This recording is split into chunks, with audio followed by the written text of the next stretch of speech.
Badge of Infamy by Lester Del Rey. The air of the city's cheapest flophouse was thick with the smells of harsh antiseptic and unwashed bodies. The early Christmas snowstorm had driven in every bum who could steal or beg the price of admission, and the long rows of cots were filled with fully clothed figures.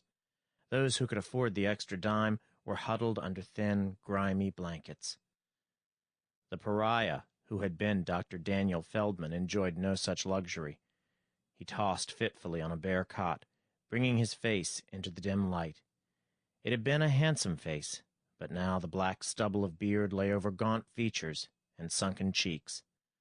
He looked 10 years older than his scant 32, and there were beginnings of a snarl at the corners of his mouth.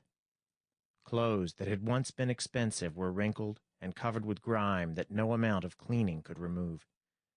His tall, thin body was awkwardly curled up in a vain effort to conserve heat, and one of his hands instinctively clutched at his tiny bag of possessions. He stirred again, and suddenly jerked upright with a protest already forming on his lips.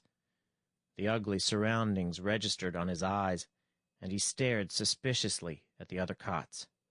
But there was no sign that anyone had been trying to rob him of his bundle or the precious bag of cheap tobacco. He started to relax back onto the couch when a sound caught his attention, even over the snoring of the others. It was a low wail, the sound of a man who can no longer control himself. Feldman swung to the cot on his left as the moan hacked off. The man there was well-fed and clean-shaven, but his face was gray with sickness. He was writhing and clutching his stomach, arching his back against the misery inside him. Space stomach, Feldman diagnosed. He had no need of the weak, answering nod. He'd treated such cases several times in the past. The disease was usually caused by the absence of gravity out in space, but it could be brought on later from abuse of the weakened internal organs, such as the intake of too much bad liquor. The man must have been frequenting the wrong spacefront bars. Now, he was obviously dying. Violent peristaltic contractions seemed to be tearing the intestines out of him, and the paroxysms were coming faster. His eyes darted to Feldman's tobacco sack, and there was animal appeal in them. Feldman hesitated, then reluctantly rolled a smoke. He held the cigarette while the spaceman took a long, gasping drag on it. He smoked the remainder himself, letting the harsh tobacco burn against his lungs and sicken his empty stomach. Then he shrugged and threaded his way through the narrow aisles toward the attendant. "Better get a doctor," he said bitterly when the young punk looked up at him. "You got a man dying of space stomach on 214. The sneer on the kid's face deepened. "Yeah? We don't pay for doctors every time some wino wants to throw up. Forget it. Get back to where you belong, Bo." "You'll have a corpse on your hands in an hour," Feldman insisted. "I know space stomach, damn it." The kid turned back to his lottery sheet. "Go treat yourself if you want to play doctor. Go on, scram, before I toss you out in the snow." One of Feldman's white-knuckled hands reached for the attendant. Then he caught himself. He started to turn back, hesitated, and finally faced the kid again. "I'm not fooling, and I was a doctor," he stated. "My name is Daniel Feldman." The attendant nodded absently until the words finally penetrated.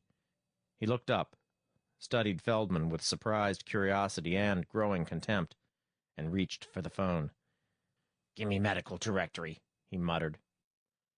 Feldman felt the kid's eyes on his back as he stumbled through the aisles to his cot again. He slumped down, rolling another cigarette in hands that shook. The sick man was approaching delirium now, and the moans were mixed with weak, whining sounds of fear. Other men had wakened and were watching, but nobody made a move to help. The retching and writhing of the sick man had begun to weaken, but it was still not too late to save him. Hot water and skillful massage could interrupt the paroxysms. In 15 minutes, Feldman could have stopped the attack completely.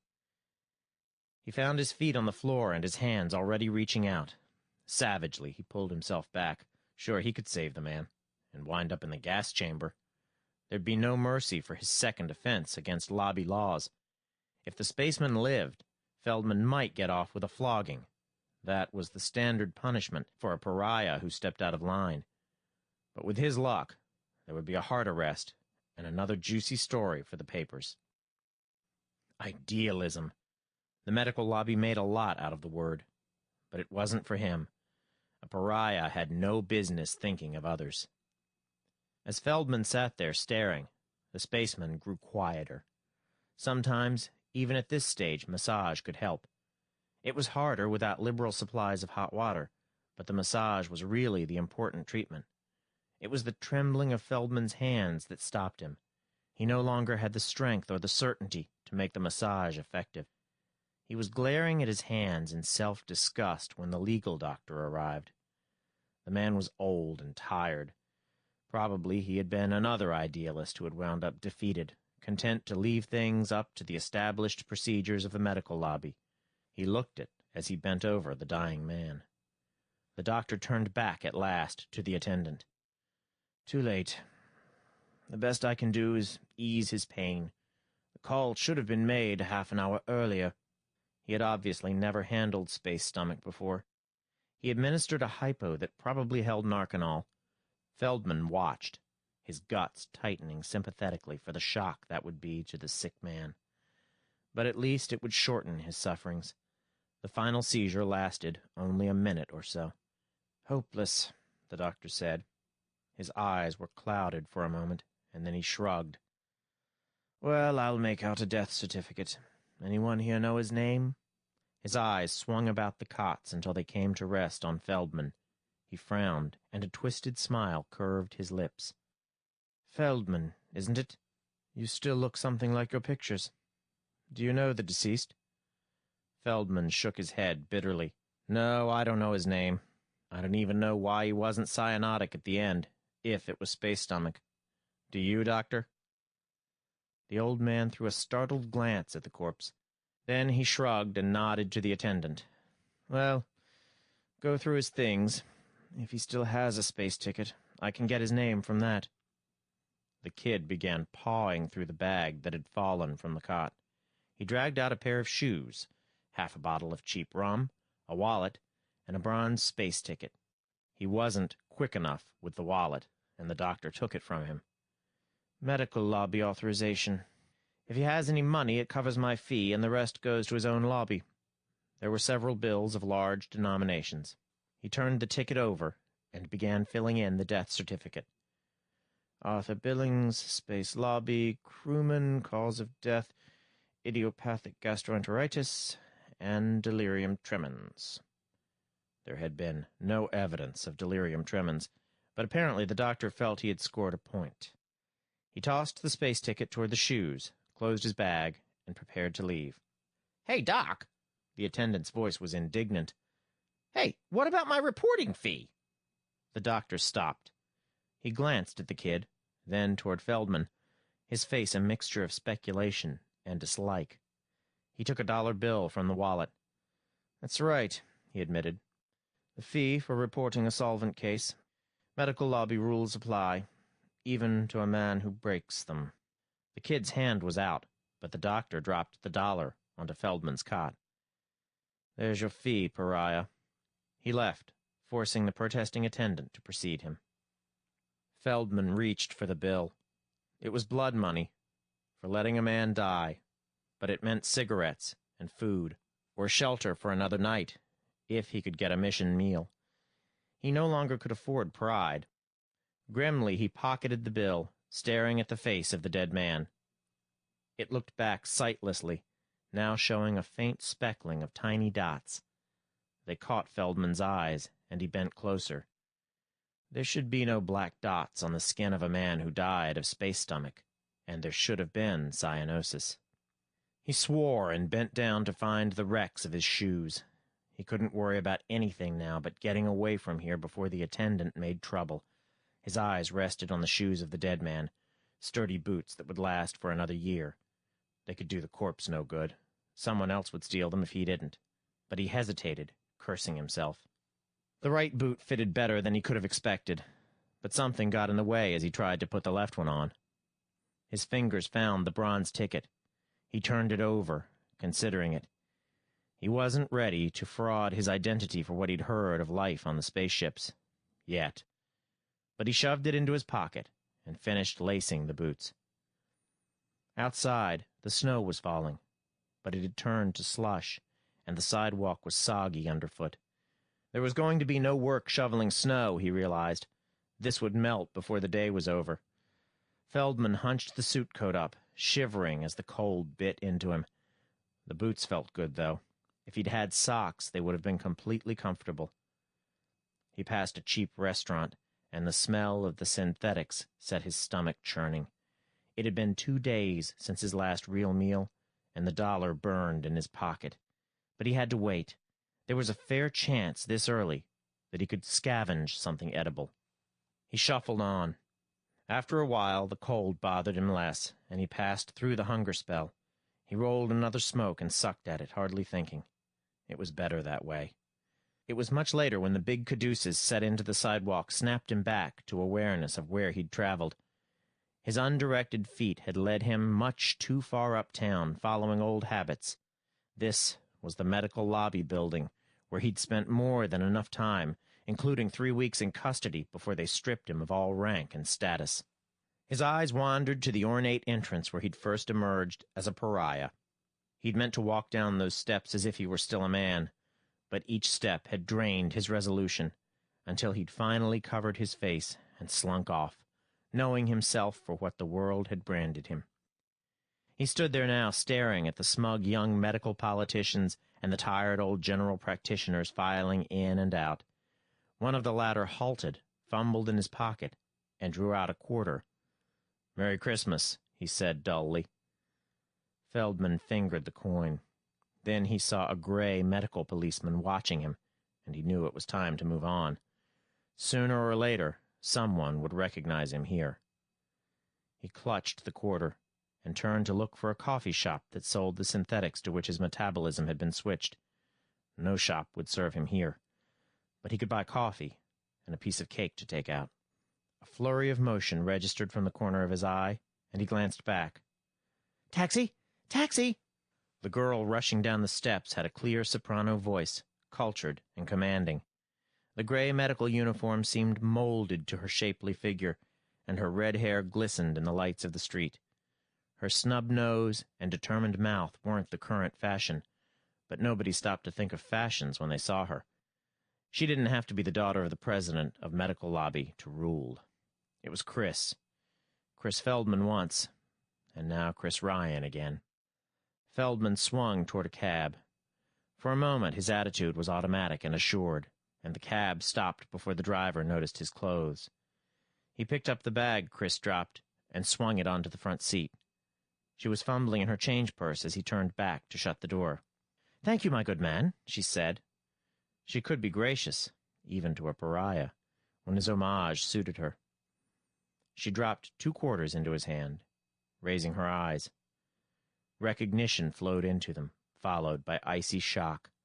She yanked the cab door shut and shouted something to the driver. The cab took off with a rush that left Feldman in a backwash of slush and mud. He glanced down at the coins in his hand. It was his lucky day, he thought bitterly. He moved across the street and away, not bothering about the squeal of brakes and the honking of horns. He looked back only once, toward the glowing sign that topped the building. "Your health is our business." Then the great symbol of the health business faded behind him, and he stumbled on, sucking incessantly at the cigarettes he rolled.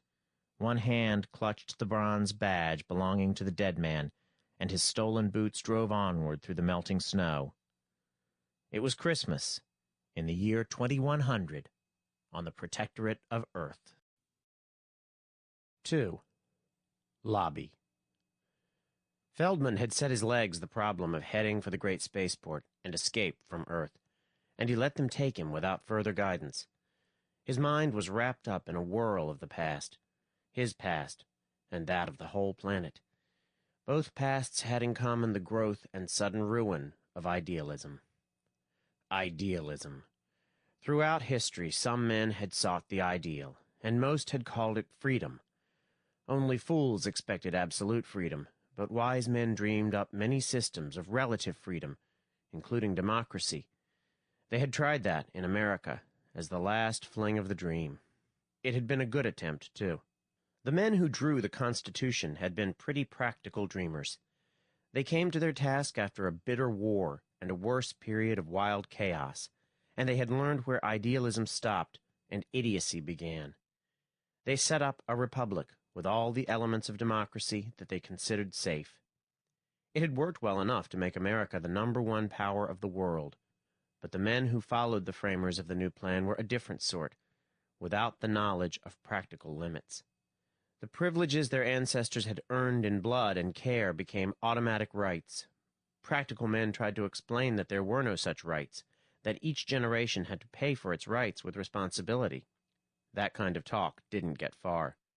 People wanted to hear about rights, not about duties. They took the phrase that all men were created equal and left out the implied kicker that equality was in the sight of God and before the law. They wanted an equality with the greatest men without giving up their drive toward mediocrity, and they meant to have it. In a way, they got it. They got the vote extended to everyone. The man on subsidy or public dole could vote to demand more. The man who read of nothing beyond sex crimes could vote on the great political issues of the world. No ability was needed for his vote. In fact, he was assured that voting alone was enough to make him a fine and noble citizen. He loved that, if he bothered to vote at all that year.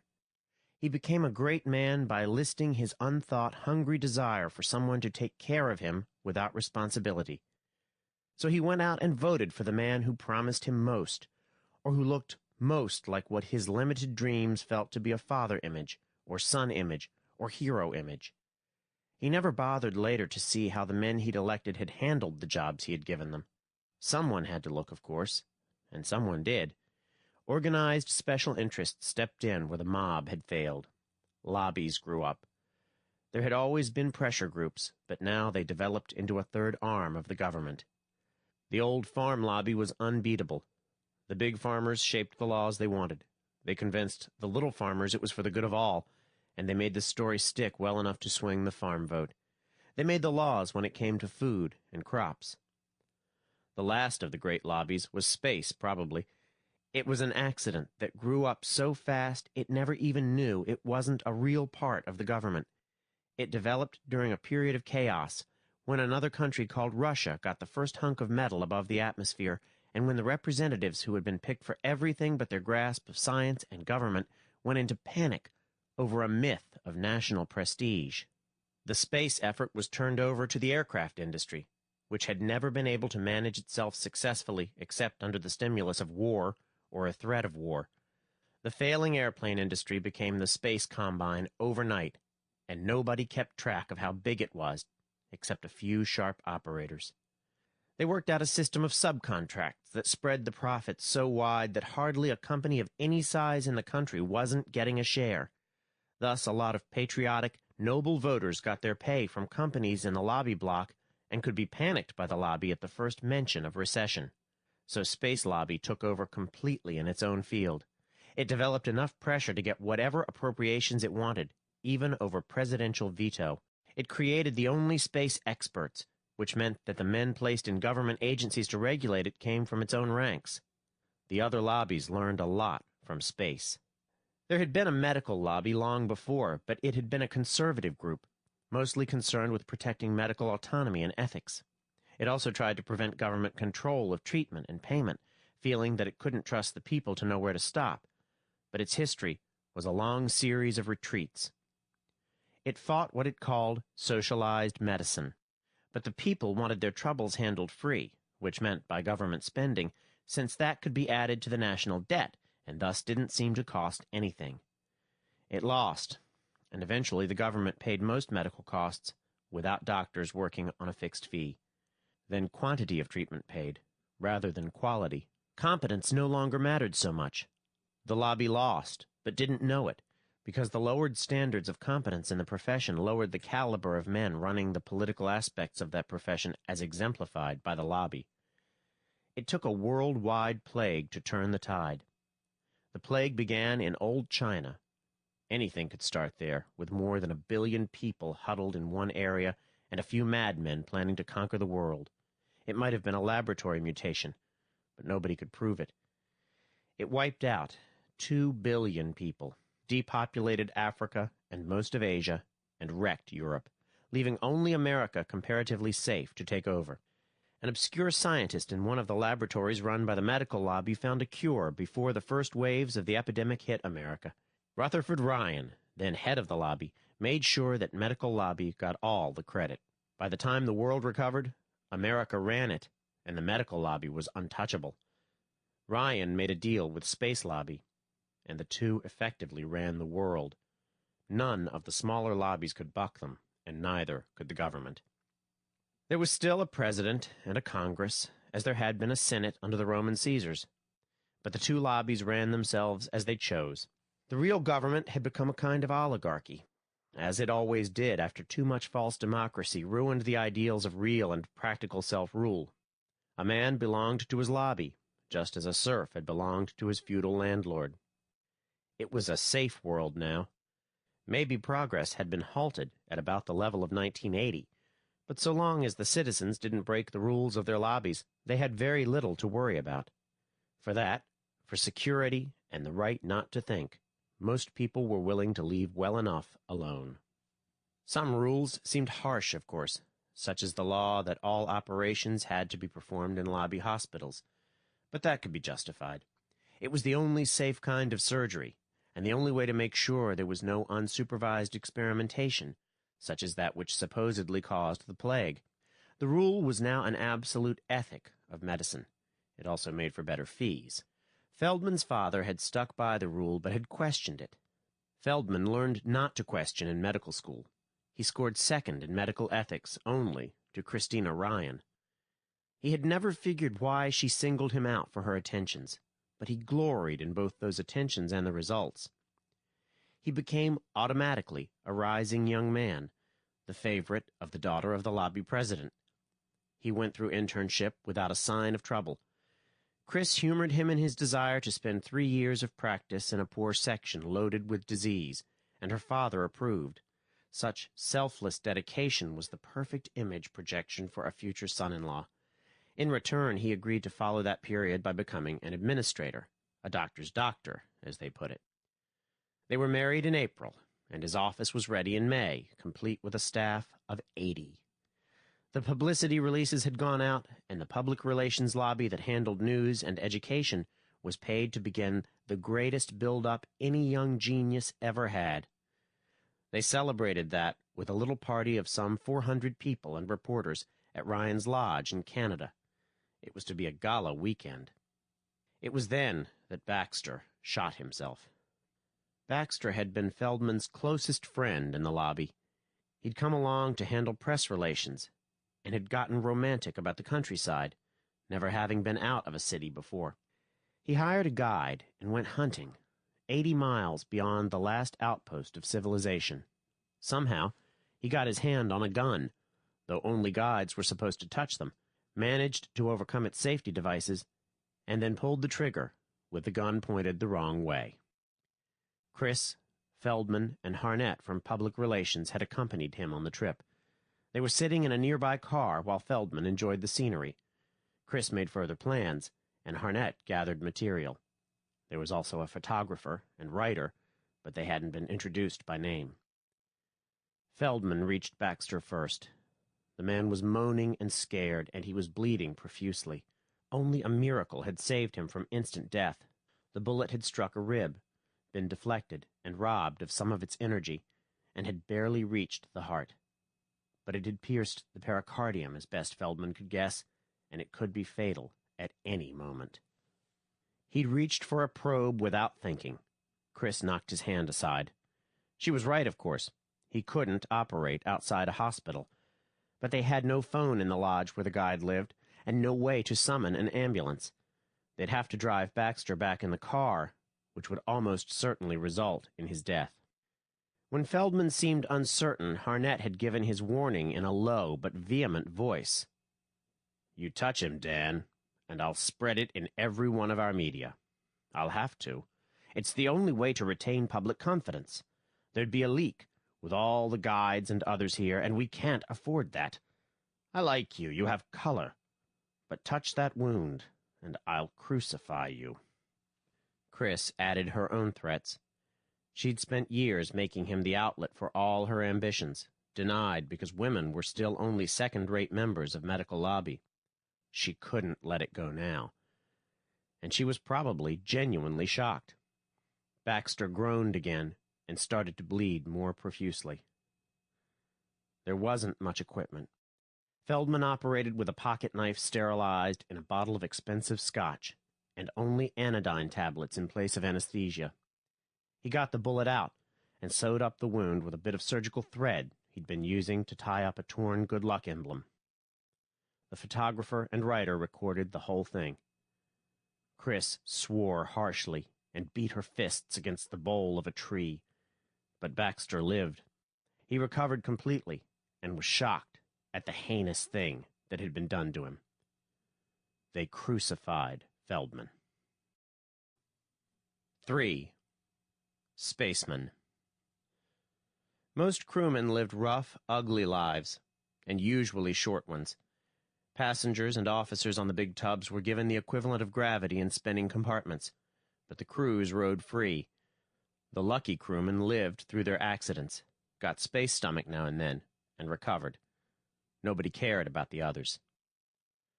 Feldman's ticket was work-stamped for the Navajo, and nobody questioned his identity. He suffered through the agony of acceleration on the shuttle up to the orbital station, then was sick as acceleration stopped. But he was able to control himself enough to follow other crewmen down a hall of the station toward the Navajo. The big ships never touched a planet, always docking at the stations. A checker met the crew and reached for their badges. He barely glanced at them, punched a mark for each on his checkoff sheet, and handed them back. "Deckman forward, tubman to the rear," he ordered. "Navajo blasts in 15 minutes. Hey, you! Your tubes." Feldman grunted. He should have expected it. Tube men had the lowest lot of all the crew. Between the killing work, the heat of the tubes, and the occasional doses of radiation, their lives weren't worth the metal value of their tickets. He began pulling himself clumsily along a shaft, dodging freight the loaders were tossing from hand to hand. A bag hit his head, drawing blood, and another caught him in the groin. "Watch it, Bo!" a loader yelled at him. "You dent that bag and they'll brig you. Can't you see it's got a special courtesy stripe?" It had a brilliant green stripe, he saw. It also had a name, printed in block letters, that shouted their identity before he could read the words. Dr. Christina Ryan, Southport, Mars. And he had chosen this time to leave Earth. Suddenly, he was glad he was assigned to the tubes. It was the one place on the ship where he'd be least likely to run into her. As a doctor and a courtesy passenger, she'd have complete run of the ship, but she'd hardly bother with the dangerous and unpleasant tube section. He dragged his way back, beginning to sweat with the effort. The Navajo was an old ship. A lot of the handholds were missing, and he had to throw himself along by erratic leaps. He was gaining proficiency, but not enough to handle himself if the ship blasted off. Time was growing short when he reached the aft bunk room where the other tube men were waiting. "Ben," one husky introduced himself. "Tube chief. Know how to work this?" Feldman could see that they were assembling a small still. He'd heard of the phenomenal quantities of beer spacemen drank, and now he realized what really happened to it. Hard liquor was supposed to be forbidden, but they made their own. "I can work it," he decided. I'm Dan." "Okay, Dan." Ben glanced at the clock. "Hit the sacks, boys." By the time Feldman could settle into the sack-like hammock, the Navajo began to shake faintly, and weight piled up. It was mild compared to that on the shuttle, since the big ships couldn't take high acceleration. Space had been conquered for more than a century, but the ships were still flimsy tubs that took months to reach Mars, using immense amounts of fuel. Only the valuable plant hormones from Mars made commerce possible at the ridiculously high freight rate. 3 hours later, he began to find out why spacemen didn't seem to fear dying or turning pariah. The tube quarters had grown insufferably hot during the long blast, but the main tube room was blistering as Ben led the men into it. The chief handed out spacesuits and motioned for Dan. "Greenhorn, ain't you? Okay, I'll take you with me. We go out in the tubes and pull the lining. I pry up the stuff, you carry it back and stack it." They sealed off the tube room, pumped out the air, and went into the steaming, mildly radioactive tubes, just big enough for a man on his hands and knees. Beyond the tube mouth was empty space, waiting for the man who slipped. Ben began ripping out the eroded blocks with a special tool. Feldman carried them back and stacked them along with the others. A plasma furnace melted them down into new blocks. The work grew progressively worse as the distance to the tube room increased. The tube mouth yawned closer and closer. There were no handholds there, only the friction of a man's body in the tube. Life settled into a dull routine of labor, sleep, and the brief relief of the crude white mule from the still. They were 6 weeks out and almost finished with the tube cleaning when number 2 tube blew. Bits of the remaining radioactive fuel must have collected slowly until they reached the blow point. Feldman in number 1 would have gone sailing out into space, but Ben reacted at once. As the ship leaped slightly, Feldman brought up sharply against the chief's braced body. For a second, their fate hung in the balance. Then it was over, and Ben shoved him back, grinning faintly. He jerked his thumb and touched helmets briefly. "There they go, Dan." The 2 men who had been working in number 2 were charred lumps, drifting out into space. No further comment was made on it, except that they'd have to work harder from now on, since they were short-handed. That rest period, Feldman came down with a mild attack of space stomach, which meant no more drinking for him, and was off work for a day. Then the pace picked up. The tubes were cleared, and they began laying the new lining for the landing blasts. There was no time for thought after that. Mars Orbital Station lay close when the work was finished. Ben slapped Feldman on the back. "You ain't bad for a greenie, Dan. We all get 6-day passes on Mars. Hit the sack now so you won't waste time sleeping then. We'll hear it when the ship berths." Feldman didn't hear it, but the others did. He felt Ben shaking his shoulder, trying to drag him out of the sack. "Grab your junk, Dan." Ben picked up Feldman's nearly empty bag and tossed it toward him, before his eyes were fully open. He grabbed for it and missed. He grabbed again, with Ben's laughter in his ears. The bag hit the wall and fell open, spilling its contents. Feldman gathered it up, but the chief was no longer laughing. A big hand grabbed up the space ticket suddenly, and there was no friendliness now on Ben's face. "Art Billings' card," Ben told the other tubemen. 5 trips I made with Art. He was saving his money. Want to buy a farm on Mars. 5 trips and 1 more to go before he had enough. Now you show up with his ticket." The tubemen moved forward toward Feldman. There was no indecision. To them, apparently, trial had been held and sentence passed. "Wait a minute," Feldman began. "Billings died of—" A fist snaked past his raised hand and connected with his jaw. He bounced off a wall. A wrench sailed toward him, glanced off his arm, and ripped at his muscles. Another heavy fist struck. Abruptly, Ben's voice cut through their yells. "Hold it!" He shoved through the group, tossing men backwards. "Stow it! We can take care of him later. Right now this is Captain's business. You fools want to lose your leave?" He indicated 2 of the others. "You 2, bring him along, and keep him quiet." The 2 grabbed Feldman's arms and dragged him along as the chief began pulling his way forward through the tubes up towards the control section of the ship. Feldman took a quick glance at their faces and made no effort to resist. They obviously would have enjoyed any chance to subdue him. They were stopped twice by minor officers, then sent on. They finally found the captain near the exit lock, apparently assisting the passengers to leave. Most of them went on into the shuttle, but Chris Ryan remained behind as the captain listened to Ben's report and inspected the false ticket. Finally, the captain turned to Feldman. "You, what's your name?" Chris's eyes were squarely on Feldman, cold and furious.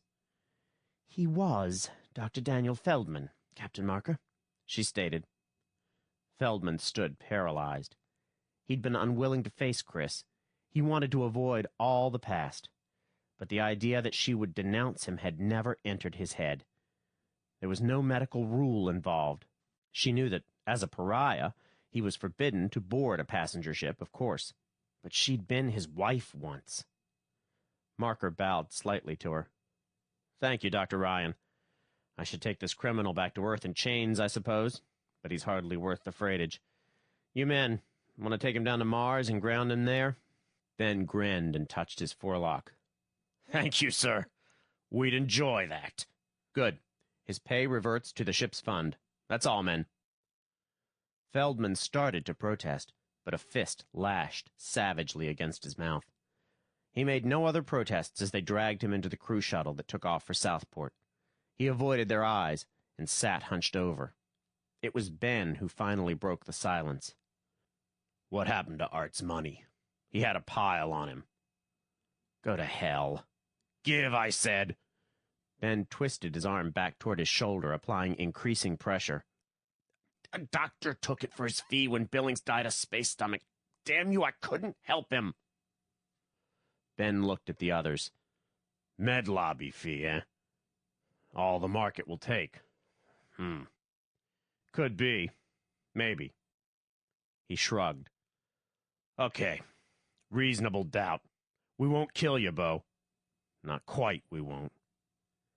The shuttle landed, and Ben handed out the little helmets and aspirators that made life possible in Mars's thin air. Outside, the tubemen took turns holding Feldman and beating him while the passengers disembarked from their shuttle. As he slumped into unconsciousness, he had a picture of Chris Ryan's frozen face as she moved steadily toward the port station. 4. Martian. It was night when Feldman came to, and the temperature was dropping rapidly. He struggled to sit up through a fog of pain. Somewhere in his bag, he should have an anodyne tablet that would kill any ache. He finally found the pill and swallowed it, fumbling with the aspirator lip opening. The aspirator meant life to him now, he suddenly realized. He twisted to stare at the tiny charge indicator for the battery. It showed half charge. Then he saw that someone had attached another battery beside it. He puzzled briefly over it, but his immediate concern was for shelter. Apparently, he was still where he had been knocked out. There was a light coming from the little station, and he headed for that, fumbling for the few quarters that represented his entire fortune. Maybe it would have been better if the tubemen had killed him. Batteries were an absolute necessity here. Food and shelter would be expensive, and he had no skills to earn his way. At most, he had only a day or so left. But meantime, he had to find warmth before the cold killed him. The tiny restaurant in the station was still open, and the air was warm inside. He pulled off the aspirator, shutting off the battery. The counterman didn't even glance up as he entered. Feldman gazed at the printed menu and flinched. "Soup," he ordered. It was the cheapest item he could find. The counterman stared at him, obviously spotting his Earth origin. "You adjusted to synthetics?" Feldman nodded. Earth operated on a mixed diet, with synthetics for all who couldn't afford the natural foods there. But Mars was all synthetic. Many of the chemicals in food could exist in either of two forms, or isomers. They were chemically alike, but differently crystallized. Sometimes either form was digestible, but frequently the body could use only the isomer to which it was adjusted. Martian plants produced different isomers from those on Earth. Since the synthetic foods turned out to be Mars normal, that was probably the more natural form. Research designed to let the early colonists live off native food here had turned up an enzyme that enabled the body to handle either isomer. In a few weeks of eating Martian or synthetic food, the body adapted. Without more enzyme, it lost its power to handle Earth normal food. The cheapness of synthetics and the discovery that many diseases common to Earth would not attack Mars normal bodies led to the wide use of synthetics on Earth. No pariah could have been expected to afford Earth normal. Feldman finished the soup and found a cigarette that was smokable. "Any objections if I sit in the waiting room?" He'd expected a rejection, but the counterman only shrugged. The waiting room was almost dark, and the air was chilly, but there was normal pressure. He found a bench and slumped onto it, lighting his cigarette. He'd missed the smokes, but probably not for long. He finished the cigarette reluctantly and sat huddled on the bench, waiting for morning. The airlock opened later, and feet sounded on the boards of the waiting room floor. But he didn't look up until a thin beam of light hit him. Then he sighed and nodded. The shoes, made of some odd fiber, didn't look like those of a cop, but this was Mars. He could see only a hulking shadow behind the light. "You the man who was a medical doctor?" The voice was dry and old. "Yeah," Feldman answered. "Once."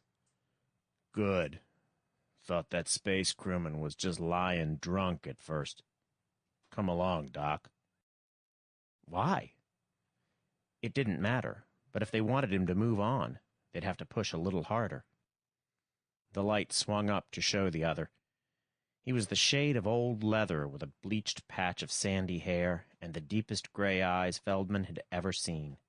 It was a face that could have belonged to a country storekeeper in New England, with the same hint of dry humor.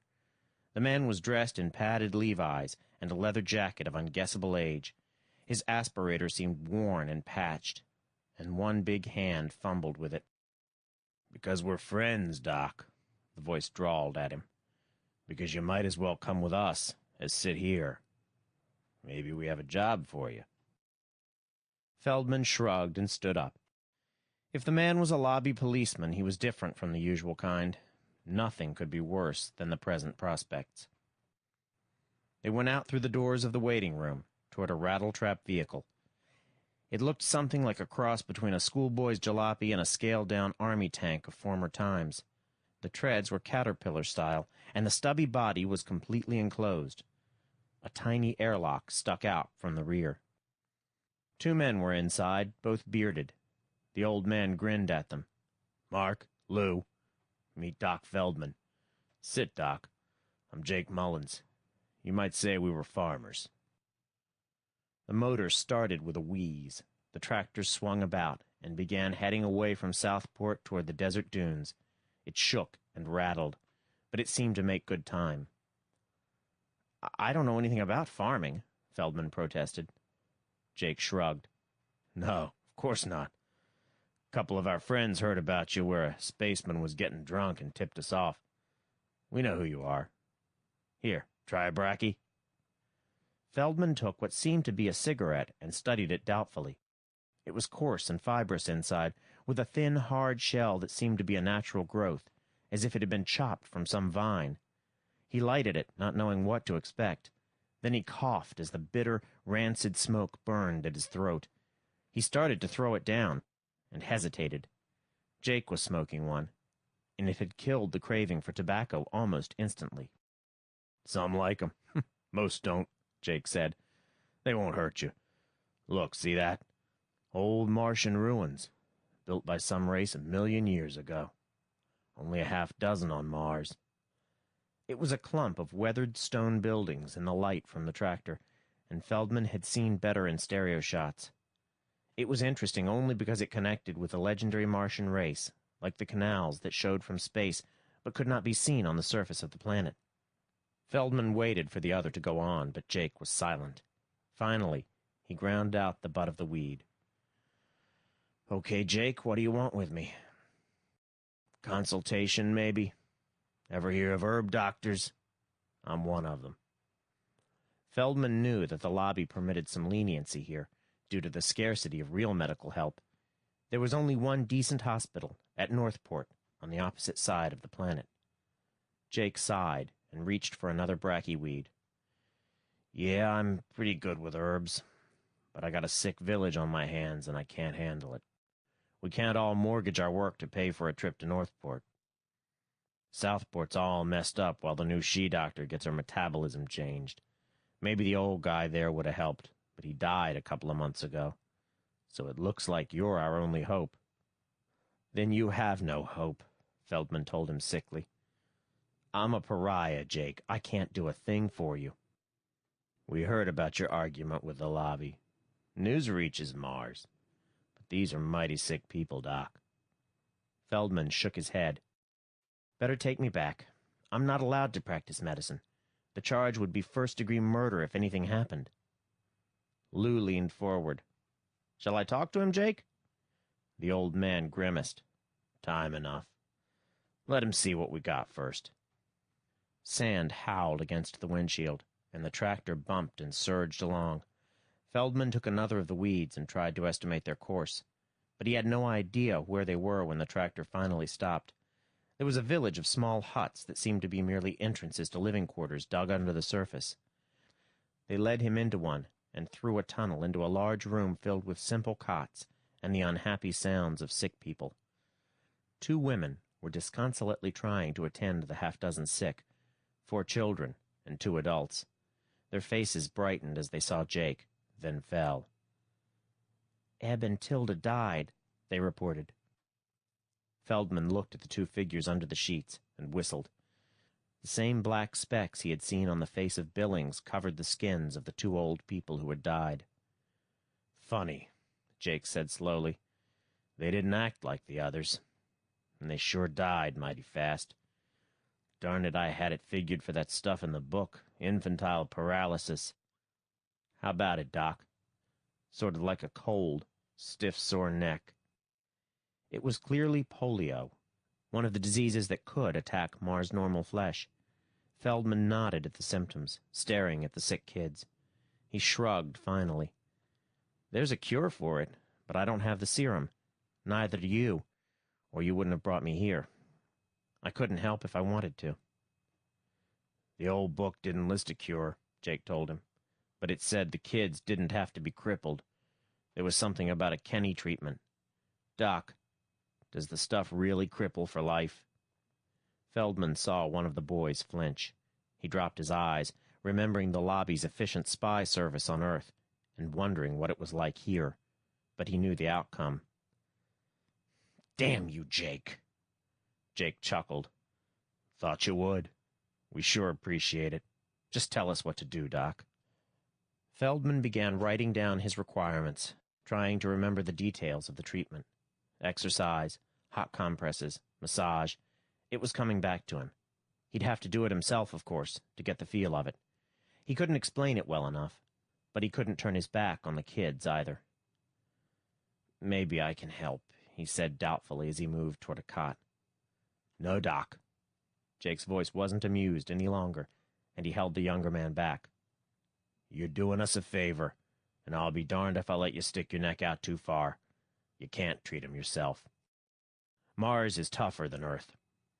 You should live under space lobby and medical lobby here for a while. Oh, maybe they don't mind a few fools like me being herb doctors, but they'd sure hate to have a man who can do real medicine outside their hands. You let me do it, or get in the tractor and I'll have Lou drive you back. Once you start in here, there'll be no stopping, believe me. Feldman looked at him, seeing the colonials around him for the first time as people. It had been a long time since he'd been treated as a fellow human by anyone. Jake was right, he knew.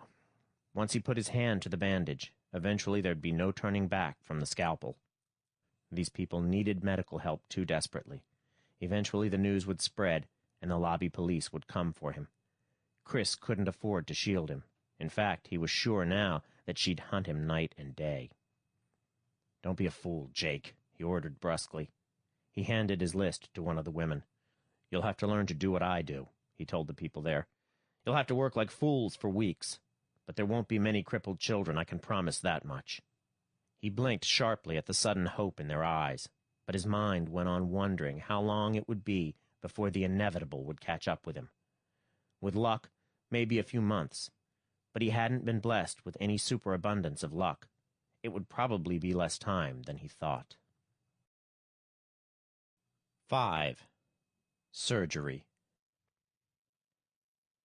Doc Feldman's luck was better than he had expected. For an Earth year he was a doctor again, moving about from village to village as he was needed, and doing what he could. The village had been isolated during the early colonization when Mars made a feeble attempt to break free of Space Lobby. Their supplies had been cut off, and they had been forced to do for themselves. Now they were largely self-sufficient. They grew native plants and extracted hormones in crude little chemical plants. The hormones were traded to the big chemical plants for a pittance to buy what had to come from Earth. Other jury-rigged affairs synthesized much of their food, but mostly they learned to get along on what Mars provided. Doc Feldman learned from them. Money was no longer part of his life. He ate with whatever family needed him and slipped into the life around him. He was learning Martian medicine and finding that his Earth courses were mostly useless. No wonder the villages distrusted lobby doctors. Doc had his own little laboratory where he had managed to start making Mars normal penicillin, a primitive antibiotic, but better than nothing. Jake had come to remind him that it was his first anniversary, and now they were smoking brachyweed together. "Sheer luck, Jake," Doc repeated. "You Martians are tough, but someday someone is going to die under my care, with the little equipment I have. Then," Jake nodded slowly, "maybe, Doc. And maybe someday Mars will break free of the lobbies. You better pray for that." "I've been—" Doc stopped, realizing what he'd started to say. The old man chuckled. "You've been talking rebellion for months, Doc. I hear rumors. Whenever you get mad, you want us to secede. But you don't really mean it yet. You can't picture any government but the one you're used to." Doc grinned. Jake had a point, but it was not as strong as it would have been a few months before. The towns under the lobby were cheap imitations of Earth, but here, divorced to a large extent from the lobbies, the villages were making Mars their own. Their ways might be strange, but they worked. Jake shifted his body in the weak sunlight. "Newton Village forgot to report a death on time. I hear Ryan is sweating them out, trying to prove it was your fault." There was no evidence against him yet, Doc was sure, but Chris was out to prove something and to get a reputation as a top-flight administrator. It must have hurt when they shipped her here as head of the lesser hemisphere of Mars. She'd expected to use Feldman as a front while she became the actual ruler of the whole lobby. Now, she wanted to strike back. "She's using blackmail," he said, and some of his old bitterness was in his voice. "Anyone taking treatment from an herb doctor in this section is cut off from medical lobby service. Damn it, Jake, that could mean letting people die." "Yeah," Jake sighed softly. "It could mean letting people begin to think about getting rid of the lobby, too. Well, I gotta help harvest the brachy. Take it easy on operating for a while, will you, Doc?" "All right, Jake. But stop keeping the serious cases a secret. 2 men died last month because you wouldn't call me for surgery. I've broken my oaths already. It doesn't matter anymore." "It matters, boy. We've been lucky. But someday one case will go to the hospital, and they'll find your former work. Then they'll really be after you. The less you do, the better." Doc watched Jake slump off, then turned down into the little root cellar and back toward the room concealed behind it, where his crude laboratory lay. For the moment, he was free to work on the mystery of the black spots. He kept running into them, always on the body of someone who died of something that seemed like a normal disease. Without a microscope, he was almost helpless, but he had taken specimens and tried to culture them. Some of his cultures had grown, though they might be nothing but unknown Martian fungi or bacteria. Mars was dry and almost devoid of air, but plants and a few smaller insects had survived and adapted. It wasn't by any means lifeless. Without a microscope, he could do little but depend on his files of cases. But today there was new evidence. A villager had filched an Earth medical journal from the tractor driven by Chris Ryan and forwarded it to him. He found the black specks mentioned in a single paragraph under skin diseases. Investigation of the diet was being made, since all cases were among people eating synthetics. There was another article on aberrant cases. A few strange little misbehaviors and classical syndromes. He studied that, wondering. It had to be the same thing. Diet didn't account for the fact that the specks appeared only when the patient was near death. Nor did it account for the hard lump at the base of the neck, which he found in every case he could check. That might be coincidence, but he doubted it. Whatever it was, it aggravated any other disease the patient had and made seemingly simple diseases turn out to be completely and rapidly fatal. Once, syphilis had been called the great imitator. This gave promise of being worse. He shook his head, cursing his lack of equipment. Each month, people were dying with these specks, and he was helpless. The concealed door broke open suddenly, and a boy thrust his head in. "Doc, there's a man here from Einstein. Says his wife's dying." The man was already coming into the room. "She's powerful sick, Doc. Had a bellyache, fever, began throwing up, pains under her belly like she's had before, but this time it's awful." Doc shot a few questions at him, frowning at what he heard. Then he began packing the few things that might help. There should be no appendicitis on Mars. The bugs responsible for that shouldn't have adapted to Mars normal, but more and more infections found ways to cross the border. Gangrene had been able to get by without change, it seemed. So far, none of the contagious infections except polio and the common cold had made the jump. This sounded like an advanced case, perhaps already involving peritonitis. So far, he'd been lucky with penicillin, but each time he used it, with grave doubts of its action on the Mars-adapted patients. If the appendix had burst, however, it was the only possible treatment. He rifled through his stores. There was ether enough, fortunately. The villagers had made that for him out of Martian plants, using their complicated fermentation processes. He yelled for Jake, and the boy brought the old man back a moment later. "Jake, I'll need some of that narcotic stuff. I don't want the woman writhing and tearing her stitches after the ether wears off." "Can't get it, Doc." Jake's eyes seemed to cloud as he said it. "Distilling plant broke down. Doc, I don't like this case. That woman's been to the hospital 3 times. I hear she just got out recently. This might be a plant, or they figure they can't help her. They're afraid to try anything on Mars normal flesh. They can't be proved wrong if they do nothing." Doc finished packing his bag and got ready to go out. "Jake, either I'm a doctor or I'm not. I can't worry when a woman may be dying." For a second, Jake's expression was stubborn. Then the little crow's feet around his eyes deepened and the dry chuckle was back in his voice. "Right, Dr. Feldman." He flipped up his thumb and went off at a shuffling run toward the tractor. Lou and the man from Einstein followed Doc into the machine. It was a silent ride except for Doc's questions about the sick woman. Her husband, George Lynn, was evasive and probably ignorant. He admitted that Harriet had been to the dispensary and small infirmary that Southport called a hospital. It was the only place in the entire southern hemisphere where an operation could be performed legally. Most cases had to go to Northport, but Chris had been trying to expand. Apparently, she was determined to make Southport into another major center before she was called back to Earth. Doc wondered why the villagers went there. They had no medical insurance with the lobby. They couldn't afford it. Most villagers didn't have the cash either. They were forced to mortgage their future work and that of their families to the drug plants that were run by the lobby. "And they just turned your wife away?" Doc asked. He couldn't quite believe that of Chris. "Well, I don't know. She wouldn't talk much. Twice she went and they gave her something. Cost every cent I could borrow.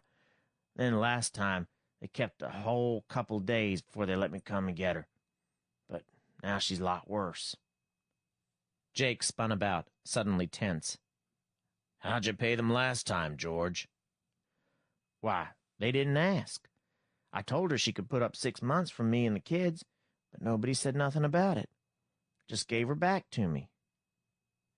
He frowned slowly, his dull voice uncertain. "They told me they'd done all they could not to bring her back. That's why she was so strong on getting Doc." "I don't like it," Jake said flatly. "It stinks. They always charge. George, did they suggest she get in touch with Doc here?" "Maybe they did, maybe not.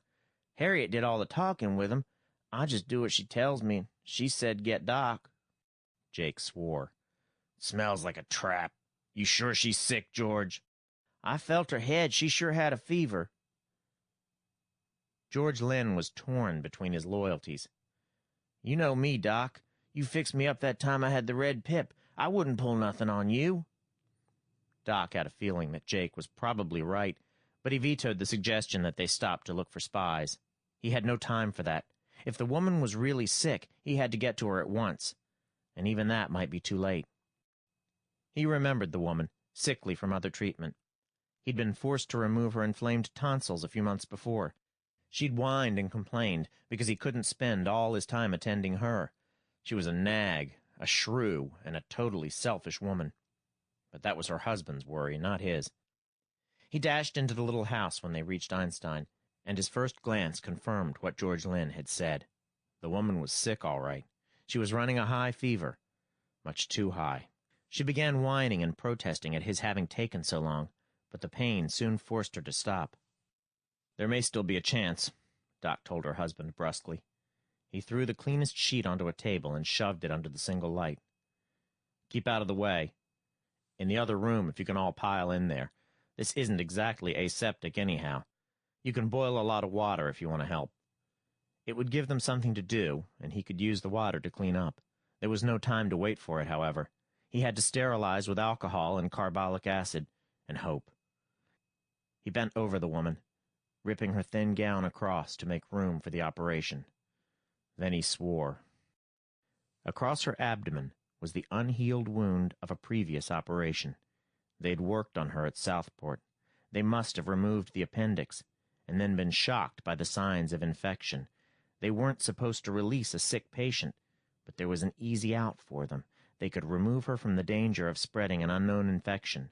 Some doctors must have doped her up on sedatives and painkillers and sent her home, knowing that she would call for him. For that matter, they might have noticed her unrecorded tonsillectomy and considered her fair bait. He grabbed the ether and slapped a cone over her nose. She tried to protest. She never cooperated in anything, but the fumes of the ether he dipped onto the packing of the cone soon overcame that. It was peritonitis, of course. The only thing to do was go in and scrape and clean as best he could.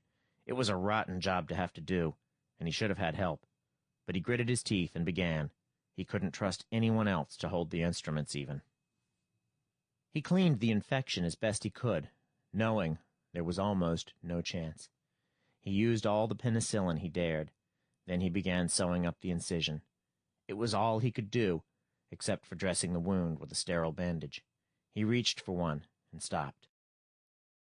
While he'd been working, the woman had died, far more quietly than she had ever lived. It was probably the only gracious act of her life, but it was damning to Doc. They couldn't hide her death, and any investigation would show that someone had worked on her. To the lobby, he would be the one who had murdered her. Jake was waiting in the tractor. He took one look at Doc's face and made no inquiries. They were more than a mile away when Jake pointed back. Small in the distance, but distinct against the sands, a gray Medical Corps tractor was coming. Either they'd had a spy in the village, or they'd guessed the rate of her infection very closely. They must have hoped to catch Doc in the act, and they'd barely missed. It wouldn't matter. Their pictures, and what testimony they could force from the village, should be enough to hang Doc. 6. Research. There had been a council the night following the death of Harriet Lynn. Somehow the word had spread through the villages, and the chiefs had assembled in Jake's village. But they brought no solution, and in the long run had been forced to accept Doc's decision. "I'm not going to retire and hide," he'd told them, surprised at his own decision, but grimly determined. "You need me, and I need you. I'll move every day in hopes the lobby police won't find me, but I won't quit." Now he was packing the things he most needed and getting ready to move. The small bottles in which he was trying to grow his cultures would need warmth. He shoved them into an inner pocket and began surveying what must be left. He was heading for his tractor when another battered machine drove up. It had a girl of about 14 with tears streaming down her face. She held out a pleading hand, and her voice was scared. It's Mama." "Where?" "Leibniz." Leibniz was near enough. Doc started his tractor, motioning for the girl to lead the way. The little dwelling she led him to was at the edge of the village, looking more poverty-stricken than most. Chris Ryan and 3 of the medical lobby police were inside, waiting. The girl's mother was tied to the bed with a collection of medical instruments laid out, but apparently the threat had been enough. No actual injury had been inflicted. Probably none had been intended seriously. "I knew you'd answer that kind of call," Chris said coldly. He grinned, sickly. They'd wasted no time. "I hear it's more than you'll do, Chris. Congratulations. My patient died. You're lucky." "She was certainly dead when my men took her picture. The print shows the death grimace clearly." "Pretty. Frame it, and keep it to comfort you when you feel lonely," he snapped. She struck him across the mouth with the handle of her gun. Then she twisted out through the door quickly, heading for the tractor that had been camouflaged to look like those used by the villagers. The 3 police led him behind her. A shout went up, and people began to rush onto the village street, but they were too late. By the time they reached Southport, Doc could see a trail of battered tractors behind, but there was nothing more the people could do. Chris had her evidence and her prisoner. Judge Ben Wilson might have been Jake's brother. He was older and grayer, but the same expression lay on his face. He must have been the family black sheep, since his father had been president of Space Lobby. Instead of inheriting the position, Wilson had remained on Mars, safely out of the family's way. He dropped the paper he was reading to frown at Chris. "This the fellow?" She began formal charges, but he cut them off. "Your lawyer already had all that drawn up. I've been expecting you, Doctor." "Doctor? You'd do a lot better home somewhere raising a flock of babies." "Well, young fellow, so you're Feldman. Okay, your trial comes up day after tomorrow. Be ashamed to lock you in a Southport jail, a man of your importance. We'll just keep you here in the pending trial room. It's a lot more comfortable." Chris had been boiling slowly, and now she seemed to blow her safety valve. "Judge Wilson, your methods are your own business in local affairs, but this involves Earth Medical Lobby. I demand—" "Tush, tush." The judge stared at her reprovingly. "Young woman, you won't demand anything. This is Mars. If Space Lobby can stand me, I guess our friends over at Medical will have to. Or should I hold a trial right now and find Feldman innocent for lack of evidence?" "You wouldn't!" Chris cried. Then her face sobered suddenly. "I apologize. Medical is pleased to leave things in your hands, of course." Wilson smiled. "Court's closed for today. Doc, I'll show you your cell. It's right next to my study, so I'm heading there anyhow." He began shucking his robe while Chris went out with the police, her voice sharp and continual. The cell was both reasonably escape-proof and comfortable, Doc saw, and he tried to thank the judge. But the old man waved it aside. "Forget it. I'd just like to see that little termagant taken down. But don't count on my being soft. My methods may be a bit unusual. I always did like the courtroom scenes in the old books by that fellow Smith, but Space Lobby never had any reason to reverse my decisions. Anything you need?" "Sure," Doc told him, grinning in spite of his bitterness. "Good biology lab and an electron microscope." How about a good optical mic and some stains? Just got them in on the last shipment. Figure they were meant for you anyhow, since Jake Mullins asked me to order them." He went out and came back with the box almost at once. He snorted at Doc's incredulous thanks and moved off, his bedroom slippers slapping against the hard floor. Doc stared after him. If he were a friend of Jake, willing to invent some excuse to get a microscope here. But it didn't matter. Friend or foe, his death sentence would be equally fatal. And there were other things to be thought of now. The little microscope was an excellent one, though only a monocular. Doc's hands trembled as he drew his cultures out and began making up a slide. The sun offered the best source of light near the window, and he adjusted the instrument. Something began to come into view, but too faintly to be really visible. He remembered the stains, trying to recall his biology courses. More by luck than skill, his fourth try gave him results. Under 2,000 powers, he could just see details. There were dozens of cells in his impure culture, but only one seemed unfamiliar. It was a long, worm-like thing, sharpened at both ends, with the 3 separate nuclei that were typical of Martian life forms. Nearby were a host of little rod-like squiggles just too small to see clearly. Martian life.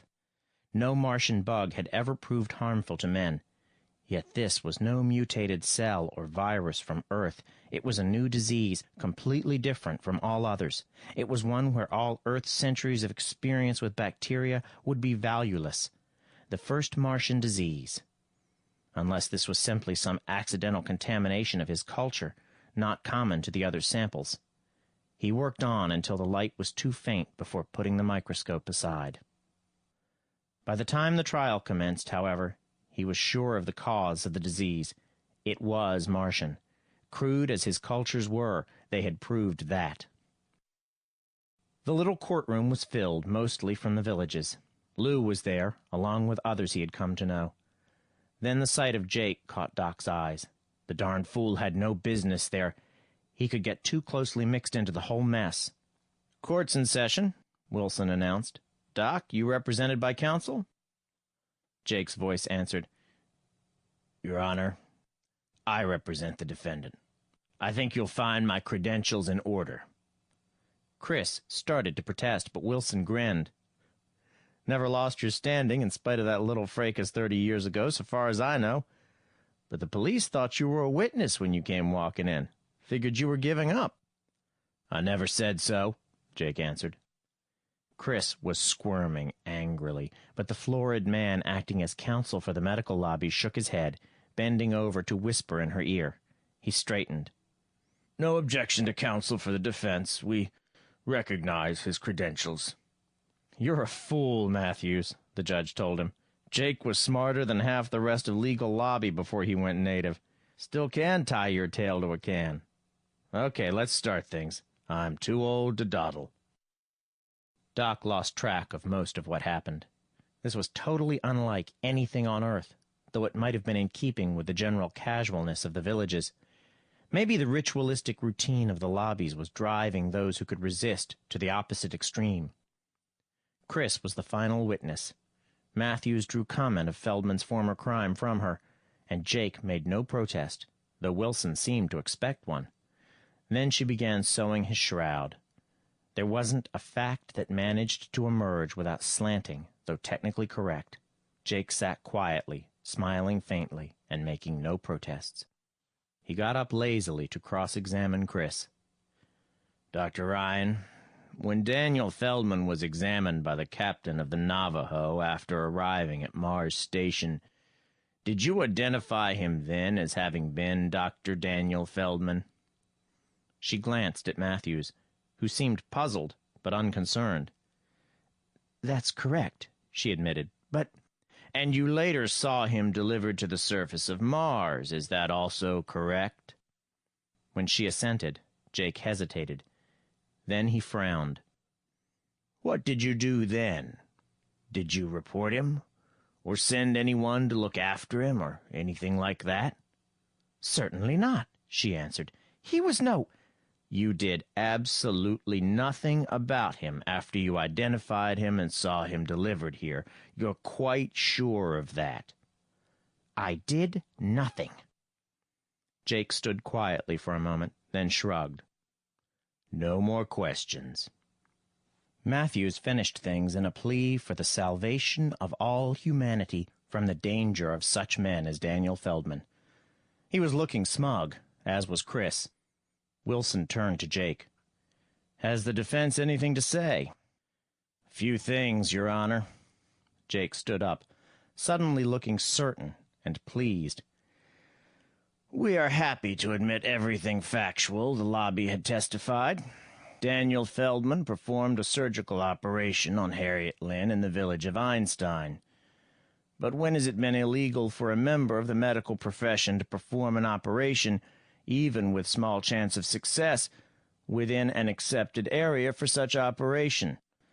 There has been no evidence adduced that any crime or act of even unethical conduct was committed." That brought Chris and Matthews to their feet. Wilson was relaxed again, looking as if he'd swallowed a whole cage of canaries. He banged his gavel down. Jake picked up 2 ragged and dog-eared volumes from his table. Case of Harding versus Southport, 2043, establishes that a lobby is responsible for any member on Mars. It is also responsible for informing the authorities of any criminal conduct on the part of its members or any former member known to it. Failure to report shall be considered an admission that the lobby recognizes the member as one in good standing and accepts responsibility for that member's conduct. At the time Daniel Feldman arrived, Dr. Christina Ryan was the highest appointed representative of medical lobby in Southport with full authority. She identified Feldman as having been a doctor without stipulating any change in status. She made no further report to any authority concerning Daniel Feldman's presence here. It seems obvious that medical lobby at Southport thereby accepted Daniel Feldman as a doctor in good standing, for those who conduct the lobby accepted full responsibility. Wilson studied the book Jake held out and nodded. Seems pretty clear-cut to me, he agreed, passing the book on to Matthews. There's still the charge that Dr. Feldman operated outside a hospital. No reason he shouldn't, Jake said. He handed over the other volume. This is the charter for Medical Lobby on Mars. Medical Lobby agrees to perform all necessary surgical and medical services for the planet, though at the signing of this charter there was no hospital on Mars. Necessarily, Medical Lobby agreed to perform surgery outside of any hospital then. But to make it plainer, there's a later paragraph, page 181, that defines each hospital zone as extending not less than 3 nor more than 100 miles. Einstein is about 110 miles from the nearest hospital at Southport, so Einstein comes under the original charter provisions. Dr. Feldman was forced by charter provisions to protect the good name of his lobby by undertaking any necessary surgery in Einstein. He waited until Matthews had scanned that book, then took it back and began packing a big bag. Doc saw that his possessions and the microscope were already in the bag. The old man paid no attention to the arguments of Matthews before the bench. Abruptly, Wilson pounded his gavel. This court finds that Dr. Daniel Feldman is qualified to practice all the arts and skills of the medical profession on Mars, and that he acted ethically in the performance of his duties in the case of the deceased, Harriet Lynn, he ruled. The costs of the case shall be billed to Medical Lobby of Southport. He took off his robe and moved rapidly toward his private quarters. Court was closed. Doc got up shakily, not daring to believe fully what he had heard. He started toward Jake, trying to avoid bumping into Chris, but she would not be avoided. She stood in front of him, screaming accusations and threats that reminded him of the only fight they'd ever had during their brief marriage. When she ran down, he finally met her eyes. "You're a hell of a doctor," he told her harshly. "You spend all your time fighting me when there's a plague out there that may be worse than any disease we've ever known. Take a look at what lies under the black specks on your corpses. You'll find the first Martian disease. And maybe if you begin working on that now, you can learn to be a real doctor in time to do something about it. But I doubt it." She fell back from him then. "Research. You've been doing unauthorized research." "Prove it," he suggested. "But you'd be a lot smarter to try some yourself, and to hell with your precious rules." He followed Jake out to the tractor. Surprisingly, the old man was sweating now. He shook his head at Doc's look, and his grin was uncertain. "Matthews isn't incompetent," he said. "They could have had you, Doc. That charter is so sloppy a man can prove anything by it. And building a hospital here did bring in Earth rules. Wilson went out on a limb letting you go, but I guess we got away with it. Let's get out of here." Doc climbed into the tractor more soberly. They had escaped, this time. But there would be another time, and he was pretty sure that would be Chris's round. He had no intention of giving up his research. 7. Plague. Dr. Feldman leaned back from his microscope and lighted another brachyweed. He glanced about the room and sighed wearily. Maybe he'd been better off when he had no friends and couldn't risk the safety of others, in an effort to do research that was the highest crime on two worlds. The evidence of his work was hidden 30 feet beyond his former laboratory in Jake's village, with a tunnel that led from another root cellar. The theory was the old one, that the best place to avoid discovery was where you had already been discovered. If their spies had identified his former hangout, they'd never expect to have him set up research nearby. It was a nice theory, but he wasn't sure of it. Jake looked up from a cot where he'd been watching the improvised culture incubator. "Stop tearing yourself to bits, Doc. We know the danger, and we're still darn glad to have you working on this." "I'm trying to put myself together into a whole man," Doc told him, "but I seem to come out wholly a fool." "Yeah, sure. Sometimes it takes a fool to get things done. Wise men wait too long for the right time. How's the bug hunt?" Doc grunted in disgust and swung back to the microscope. Then he gave up as his tired eyes refused to focus. "Why don't you people revolt?" "They tried it twice, but they were just a bunch of pariahs shipped here to live in peonage. They couldn't do much. The first time Earth cut off shipments and starved them. Next time, the villages had the answer to that, but the cities had to fight for Earth or starve, so they whipped us. And there's always the threat that Earth could send over unmanned war rockets loaded with fissionables. So it's hopeless. So nothing. The lobbies are poisoning themselves, like cutting off medical service until they cut themselves out of a job. It's just a matter of time. Go back to the bugs, Doc." Doc sighed and reached for his notes. "I wish I knew more Martian history.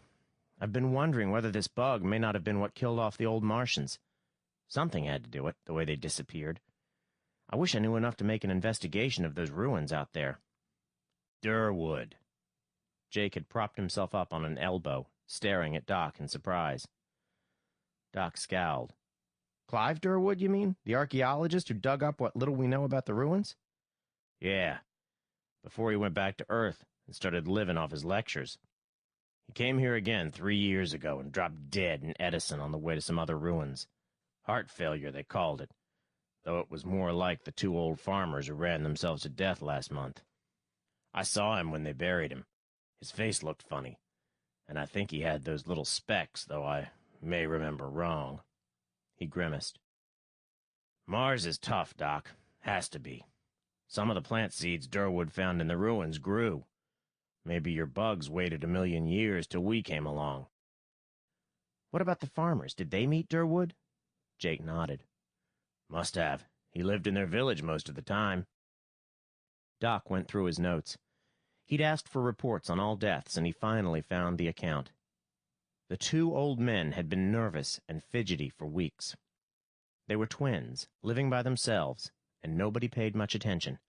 Then one morning, both were seen running wildly in circles. The village managed to tie them up, but they died of exhaustion shortly thereafter. It wasn't a pretty picture. The disease might have an incubation period of nearly 15 years, judging by the length of time it had taken to hit Durwood. It must spread from person to person during an early contagious stage, leaving widening circles behind Durwood and those first infected. When matured, any other sickness would set it off, with few symptoms of its own. But without help, it still killed its victims, apparently driving them madly toward frenzied physical effort. He studied the culture on a slide again. He'd tried Koch's method to get a pure strain, splattering the bugs onto a native starchy root and plucking off individual colonies. About 20 specimens had been treated with every chemical he could find. So far, he'd found a few things that seemed to stop their growth, but nothing that killed them, except stuff far too harsh to use in living tissue. He had nearly 40 cases of deaths that showed symptoms now, and he went back over them, looking for anything in common that went back 10 to 20 years before death. There were no rashes nor blisters. A few had had apparent colds, but such were too common to mean anything. Only one thing appeared about 14 years before their deaths. The people interviewed about the victims might be vague about most things, but they remembered the time when Jim had the jumping headache. "Jake," Doc called, "what's a jumping headache? Most people seem to have it sometime or other, but I haven't run across a case of it." "Sure you have, Doc. Mamie Brander's little girl a few weeks ago. Feels like your pulse is gonna rip your skull off right here. Can't eat because chewing drives you crazy. Back of your head, neck, and shoulders swell up for about a week. Then it goes away. Then it goes away for 14 years until it comes back to kill. Doc stared at his charts in sudden horror. It was a new disease, thought to be some virus but not considered dangerous. Selznick's migraine, according to medical usage. You treated it with hot pads and anodyne, and it went away easily enough. He'd seen hundreds of such cases on Earth. There must be millions who had been hit by it. The patent medicine branch of the lobby had even brought out something called no-grain to use for self-treatment. Something important? Jake wanted to know. Feldman nodded. How much weight do you swing in other villages, Jake? People sort of do me favors when I ask, Jake admitted. Like swiping those medical journals from Northport for you. Or like Molly Badger getting that job as maid to spy on Chris Ryan. Name it, I'll do my best. Doc had a vague idea of village politics, but he had more important things to think of. Most of his foul mood had disappeared with the clue he'd stumbled on, and his chief worry now was to clinch the facts. Feldman considered the problem. I want a report on every case of jumping headache in every village, who had it, when, and how old they were. This place first, but every village you can reach. And I'll want someone to take a letter to Chris Ryan. Jake frowned at that, but went out to issue instructions. Doc sat down at a battered old typewriter. Writing Chris might do no good, but some warning had to be gotten through to Earth, where the vast resources of medical lobby could be thrown into the task of finding the cause and cure of the disease. The connection with Selznick's migraine had to be reported. If something could blast the lobby into action, it wouldn't matter quite so much what they did to him. He wasn't foolish enough to expect gratitude from them, but he was getting used to the idea that his days were numbered. The plague was more important than what happened to him. The letter had been dispatched by the time Jake returned. Here's the dope for this village. Everybody accounted for except you. Never had it, Jake. Feldman went down the list. Most of it 14 years ago. That fits. About the only exceptions are the kids who seem to get it between the ages of 2 and 3. 87 out of 91. He stared at the figures sickly. Most of the village not only had the plague, but must be near the end of the incubation period. It looked as if most of the village would be dead before another year passed. Bad? Jake asked. The first symptom of Martian fever. The old man whistled, the lines around his eyes tightening. Must be me, he decided. I'm the guy who must have brought it here. I used to spend a lot of time with Durwood at his diggings. There was a constant commotion all that day and the next as runners went out to the villages and came back with reports. The variation from village to village was only slight. Most of Mars seemed to have advanced cases of Martian fever. Without animals for investigation and study, real research was difficult. Doc also needed an electron microscope. He was reasonably sure that the disease must travel through the nerves, but he had found no proof beyond the hard lump at the base of the neck. There, it was a fair-sized organism. Elsewhere, he could find nothing until the black specks developed. His eyes ached from trying to see more than was visible in the microscope. The tantalizing suggestions of filaments around the nuclei might be the form of plague that was contagious.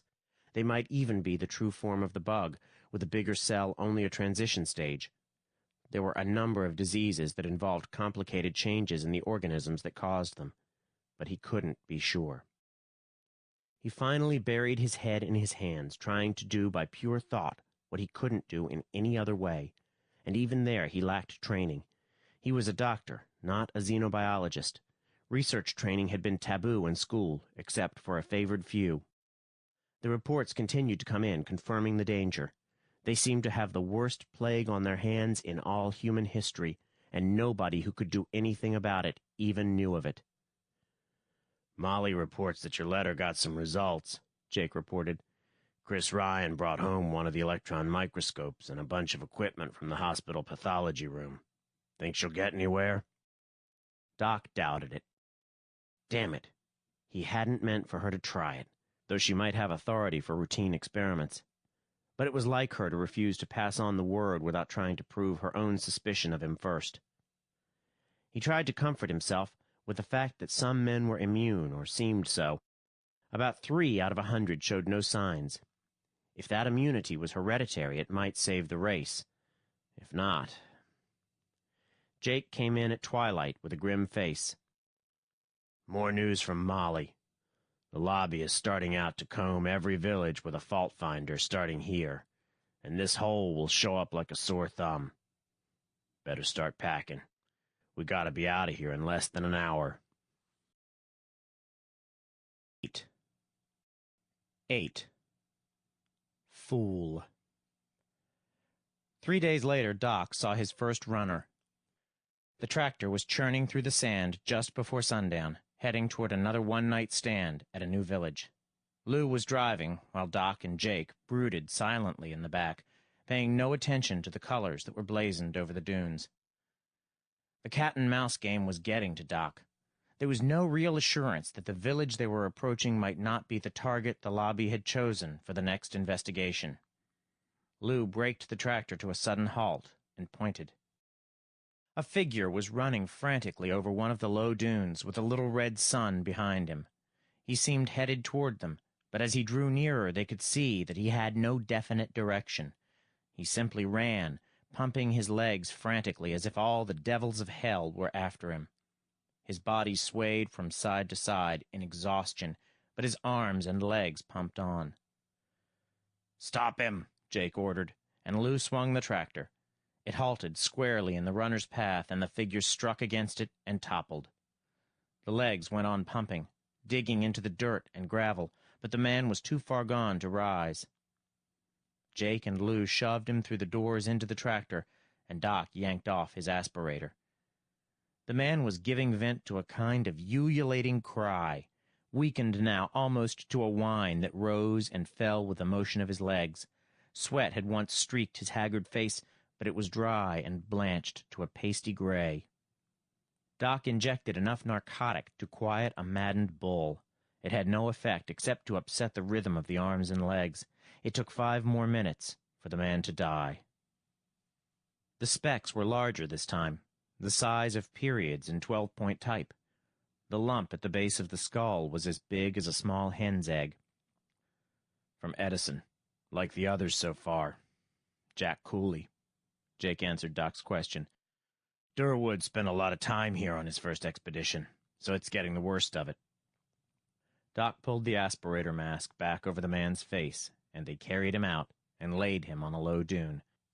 They couldn't risk returning the corpse to its people. This was only the primary circle of infection, direct from Durwood. The second circle could be 10 times as large as the infection spread from one to a few to many.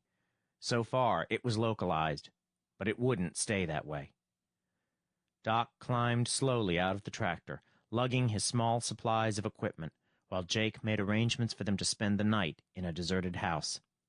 But the figure of the runner and his own failures to find more about the disease kept haunting Doc. He began setting up his equipment grimly. "Better get some sleep," Jake suggested. "You're a mite more tired than you think. Anyhow, I thought you told me you couldn't do any more with what you've got."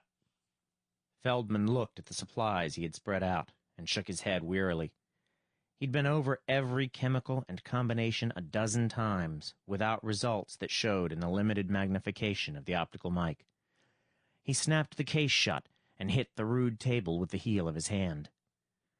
"There are other supplies. Jake, do you have any signal to get in touch with Molly at the Ryans' house?" 3 raps on the rear left window. I'll get Lou." "No." Doc came to his feet, reaching for his jacket. "They're looking for 3 men now. It's safer if I go alone, and I'm the only one who knows what supplies are needed. With luck, I may even get the electron mic. Got a gun I can borrow?" Jake found one somewhere, an old revolver with a few loads.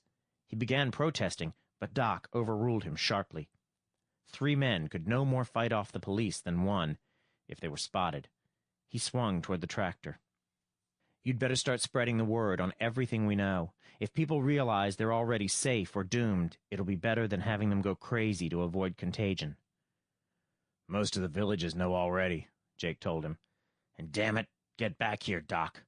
If you can't make it, turn tail quick. and we'll think of something else. Southport seemed normal enough as Doc drove through its streets. The stereo house was open, and the little shops were brightly lighted. He stopped once to pull a copy of Southport's little newspaper from a dispenser. All was quiet on its front page, too.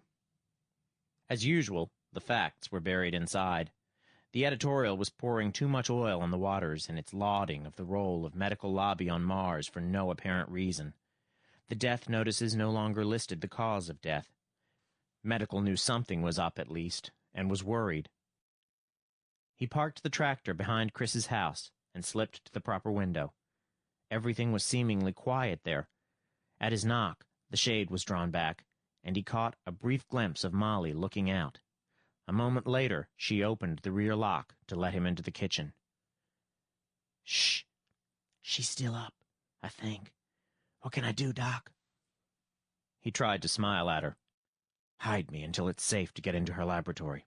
I've got to—" The inner kitchen door was kicked open, and Chris stood beyond it, holding a cocked gun in her hand. "It took longer than I expected, Dan," she said quietly. "But after your letter, I knew you'd swallow the bait." "You bloody fool. Did you really believe I'd start doing research here just because of your imaginings?"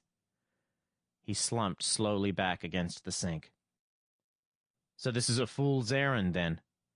There never was any equipment here?" "The equipment's here, in my office. I guessed your spies would report it, so it had to be here. But it won't help you now, pariah Feldman." He came from his braced position against the sink, like a spring uncoiling. He expected her to shoot, but hoped the surprise would ruin her aim. Then it was too late, and his boot hit the gun savagely, knocking it from her hand. Life in the villages had hardened him surprisingly. She was comparatively helpless in his hands. A few minutes later, he had her bound securely with surgical tape Molly brought him. She raged furiously in the chair where he'd dumped her, then gave up. "They'll get you, Daniel Feldman." Surprisingly, there was no rage in her voice now. "You won't get away from us. The planet isn't big enough." "I got away from your trial," he reminded her. "And I got away and lived when you left me without a chance on the ground of the spaceport." She laughed harshly. "You got away, then? You fool! Who do you think gave you the extra battery so you could live long enough to be helped at the spaceport? Who hired a fool like Matthews so you wouldn't get the death sentence you deserved? Who let you get away as an herb doctor for months before you set yourself up as God and a traitor to mankind again?" It shook him, as it was probably intended to do. Had she known about the extra battery? He'd always assumed that Ben had returned to give it to him. But in that case, Chris couldn't know of it. Then he hardened himself again. In the old days, she'd always had one trump card he couldn't beat and hadn't expected. But too much was involved for games now. "Any police around, Molly?" he asked. Molly came back a minute later to report that everything looked clear and to show him where the equipment had been set up in Chris's office. It was all there, including the electron mic, a beautiful little portable model. There was even a small incubator with its own heat source into which he immediately transferred the little bottles he'd been keeping warm against his skin. Most of the equipment had never been unpacked, which made loading it onto his tractor ridiculously easy. "Better come with me now, Molly," he suggested at last. Then he turned to Chris, who was watching him with almost no expression. "You can wriggle your chair to the phone in half an hour, I guess. Knock the phone off and yell for help. It's better than you deserve, unless you really did leave me that battery." "You won't get away with it," she told him again, calmly this time. "No," he admitted. "Probably not. But maybe the human race will if I have time to find an answer to the plague you won't see under your nose. But you won't get away with it either. In the long run, your kind never do." Molly was sniffling as they drove away. It had probably been the best life she'd known, Doc supposed. Chris could be kind to menials. But now Molly's work was done, and she'd have to disappear into the villages. He let her off at the first village and drove on alone. He was itching to get to the microscope now, hardly able to wait through the long journey back to Jake. His impatience grew with each mile. Finally, he gave up. He swung the tractor into a small gully between sand dunes, left the motor idling, and pulled down the shades the villagers used for blackout traveling. There was power enough for the mic here, and the cab was big enough for what he had to do. He mounted the mic on the tractor seat and began laying out the collection of smears and cultures he had brought. It had been years since he'd made a film for the electron mic, but he found it all came back to him as he worked. His hands were sweating with tension as he inserted the first film into the chamber. He had the magnetic lenses set for 20,000 power, but a quick glance showed it was too weak. He raised the power to 50,000. The filaments were there, clear and distinct. He turned on the little tape recorder that had been part of Chris's equipment and set the microphone where he could dictate into it without stopping to make clumsy notes. He readjusted the focus carefully, carrying on a running commentary. Then he gasped. Each of the little filaments carried 3 tiny, darker sections. Each was a cell, complete in itself, with a typical Martian triple nucleus. He put a film with a tiny section of the nerve tissue from a corpse into the chamber next, and again a quick glance at the screen was enough. The filaments were there, thickly crowded among nerve cells.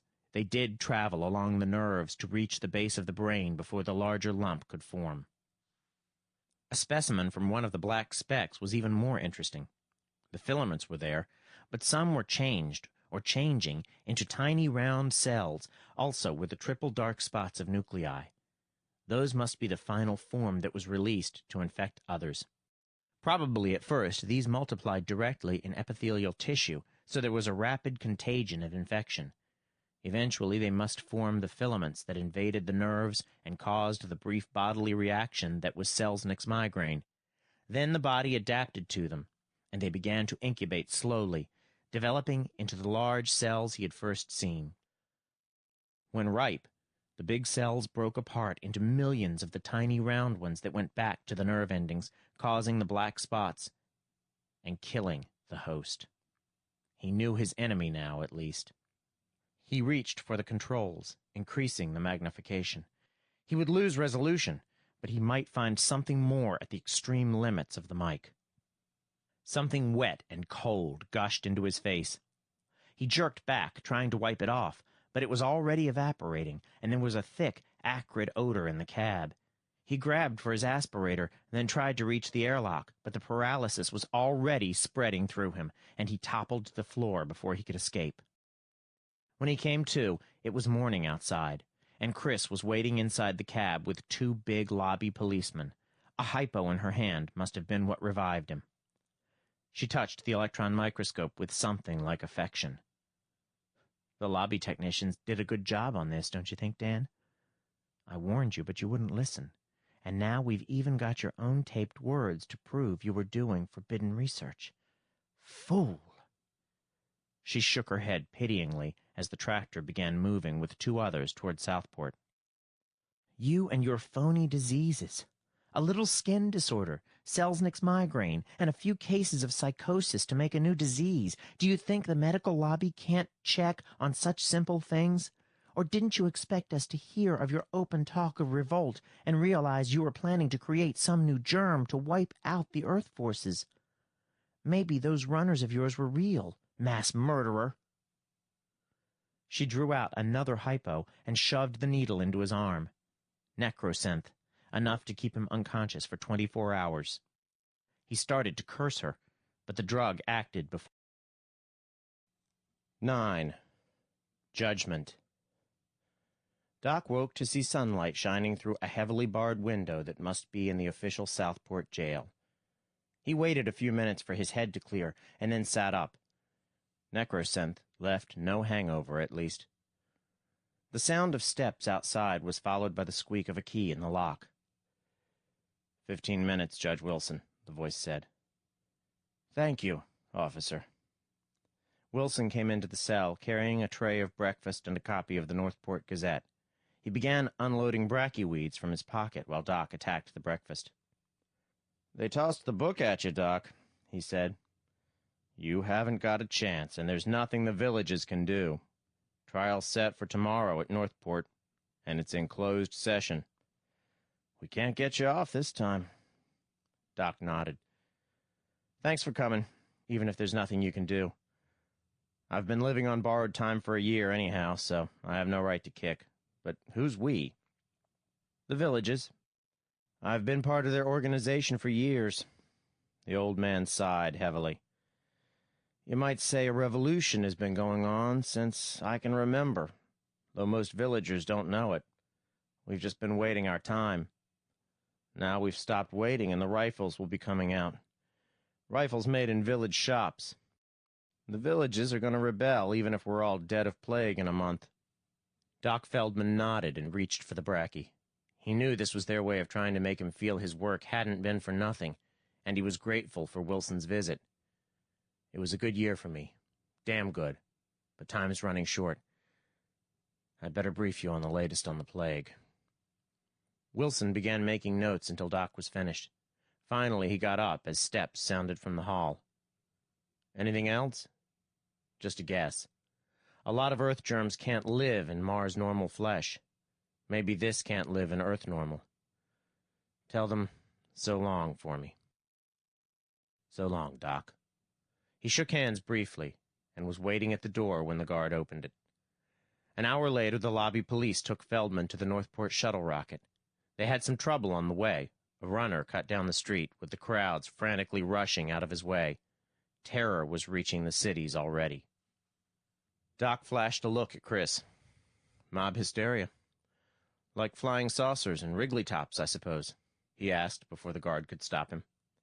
They locked his legs but left his hands free in the rocket. He unfolded the paper Wilson had brought and buried his face in it. Then he swore. They were explaining the runners as a case of mob hysteria. Northport was calmer. Apparently they had yet to have first-hand experience with the plague. But now nothing seemed quite real to Doc, even when they locked him into the big Northport jail. The whole ritual of the lobbies seemed like a fantasy after the villages. It snapped back into focus, however, when they led him into the trial room of the medical lobby building. It was a smaller version of his trial on Earth. Fear washed in by association. The complete lack of humanity in the procedure was something from a half-remembered and horrible past. The presiding officer asked the routine question, "Is the prisoner represented by counsel?" Blaine, the dapper little prosecutor, arose quickly. "The prisoner is a pariah, Sir Magistrate." "Very well. The court will accept the protective function for the prisoner. You may proceed." "I'll be the judge. I'll be the jury. And prosecution and defense." It made for a lot less trouble. Of course, if Space Lobby had asserted interest, it would have gone to a supposedly neutral court, but as usual, Space was happy to leave it in the hands of medical. The tape was played as evidence. Doc frowned. The words were his, but there had been a lot of editing that subtly changed the imports of his notes. "I protest," he challenged. "It's not an accurate version." The lobby magistrate turned a wooden face to him. "Does the prisoner have a different version to introduce?" "No, but—" "The evidence is accepted. One of the prisoner's 6 protests will be charged against him." Blaine smiled smoothly and held up a small package. "We wish to introduce this drug as evidence that the prisoner is a confirmed addict, morally irresponsible under addiction. This is a package of so-called brachyweed, a vile and noxious substance found in his possession." "It has alkaloids no more harmful than nicotine," Feldman stated sharply. "Do you contend that you find the taste pleasing?" Blaine asked. "It's bitter, but I've gotten used to it." "I've tasted it," the magistrate said. "Evidence accepted. 2 deductions, 1 for irregularity of presentation." Doc shrugged and sat back. He'd tested his rights and found what he expected. It was hard to see now how he had ever accepted such procedure. Jake must be right. They'd been in power too long, and were making the mistake of taking the velvet glove off the iron fist and flailing about for the sheer pleasure of power. It dragged on while he became a greater and greater monster on the record. But finally it was over, and the magistrate turned to Feldman. "You may present your defense." "I ask complete freedom of expression," Doc said formally. The magistrate nodded. This is a closed court. Permission granted. The recording will be scrambled. The last bit ruined most of the purpose Doc had in mind, but it was too late to change. He could only hope that some one of the medical men present would remember something of what he said. "I have nothing to say for myself," he began. "It would be useless. But I had to do what I did. There's a plague outside. I've studied that plague, and I have knowledge which must be used against it." He sat down in 3 minutes. It had been useless. Blaine arose with a smile still plastered on his face. "We, of course, recognize the existence of a new contagion, but I believe we have established that this is one disseminated by the prisoner himself and probably not directly contagious. There have been many cases of fanatics ready to destroy humanity to eliminate those they hate. Now, surely the prisoner has himself left no question of his attitude. He asserts he has knowledge and skill greater than the entire medical research staff. He has attempted to intimidate us by threats. He is clearly psychopathic, and dangerously so. The prosecution rests." The guards took Doc into the anteroom, where he was supposed to hear nothing that went on, but their curiosity was stronger than their discretion, and the door remained a trifle ajar. The magistrate began the discussion. "The case seems firm enough. It's fortunate Dr. Ryan acted so quickly, with some of the people getting nervous. Perhaps it might be wise to publicize our verdict." "My thought exactly," Blaine agreed. "If we show Feldman is responsible, and that medical is eliminating the source of the infection, it might have a stabilizing effect." "Let's hope so. The sentence will have to be death, of course. We can't let such a rebellious psychopath live. But this needs something more, it seems.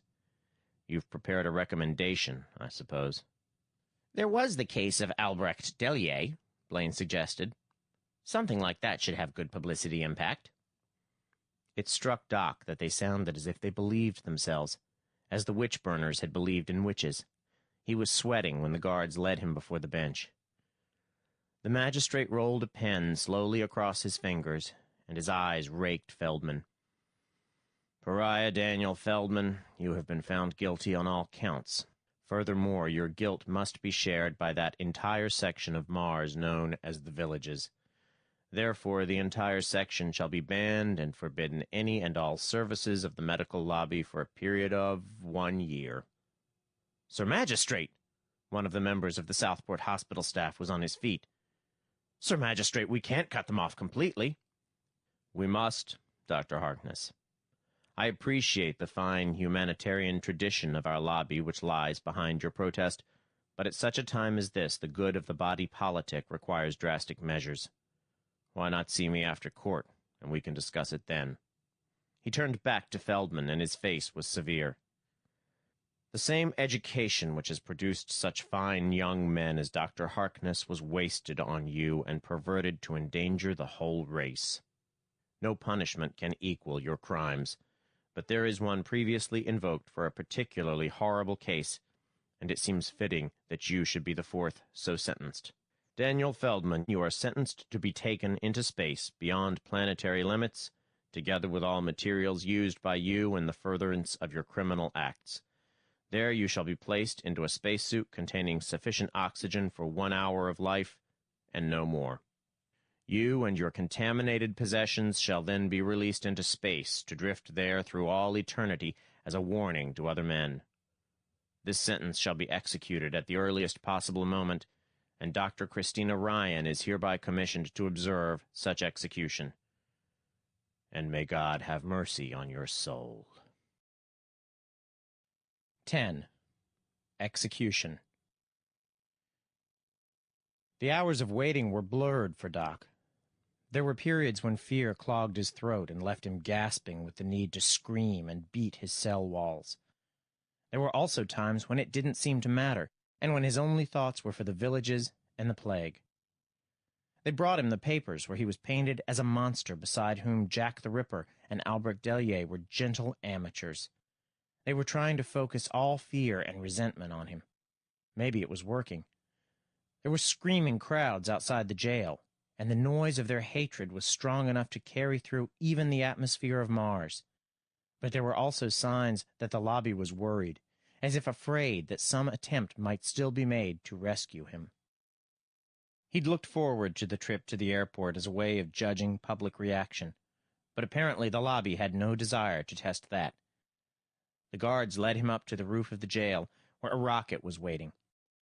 The landing space was too small for one of the station shuttles, but a little Northport-Southport shuttle was parked there, after what must have been a difficult set-down. The guards tested Doc's manacles and forced him into the shuttle. Inside, Chris was waiting, carrying an official automatic. There was also a young pilot, looking nervous and unhappy. He was muttering under his breath as the guards locked Doc's legs to a seat and left. "All right," Chris ordered. "Up ship." "I tell you, we're overweight with you. I wasn't counting on 3 for the trip," the pilot protested. "The only thing that will get this into orbit with the station is Faith. I'm loaded with every drop of fuel she'll hold, and it still isn't enough." "That's your problem," Chris told him firmly. "You've got your orders, and so have I. Up ship." If she had her own worries about the shuttle, she didn't show it. Chris had never been afraid to do what she felt she should. The pilot stared at her doubtfully, and finally turned back to his controls, still muttering. The shuttle lifted sluggishly, but there was no great difficulty. Doc could see that there was even some fuel remaining when they slipped into the tube at the orbital station. Chris went out, and other guards came in to free him. "So long, Dr. Feldman," the pilot called softly as they led him out. Then the guards shoved him through the airlock into the station.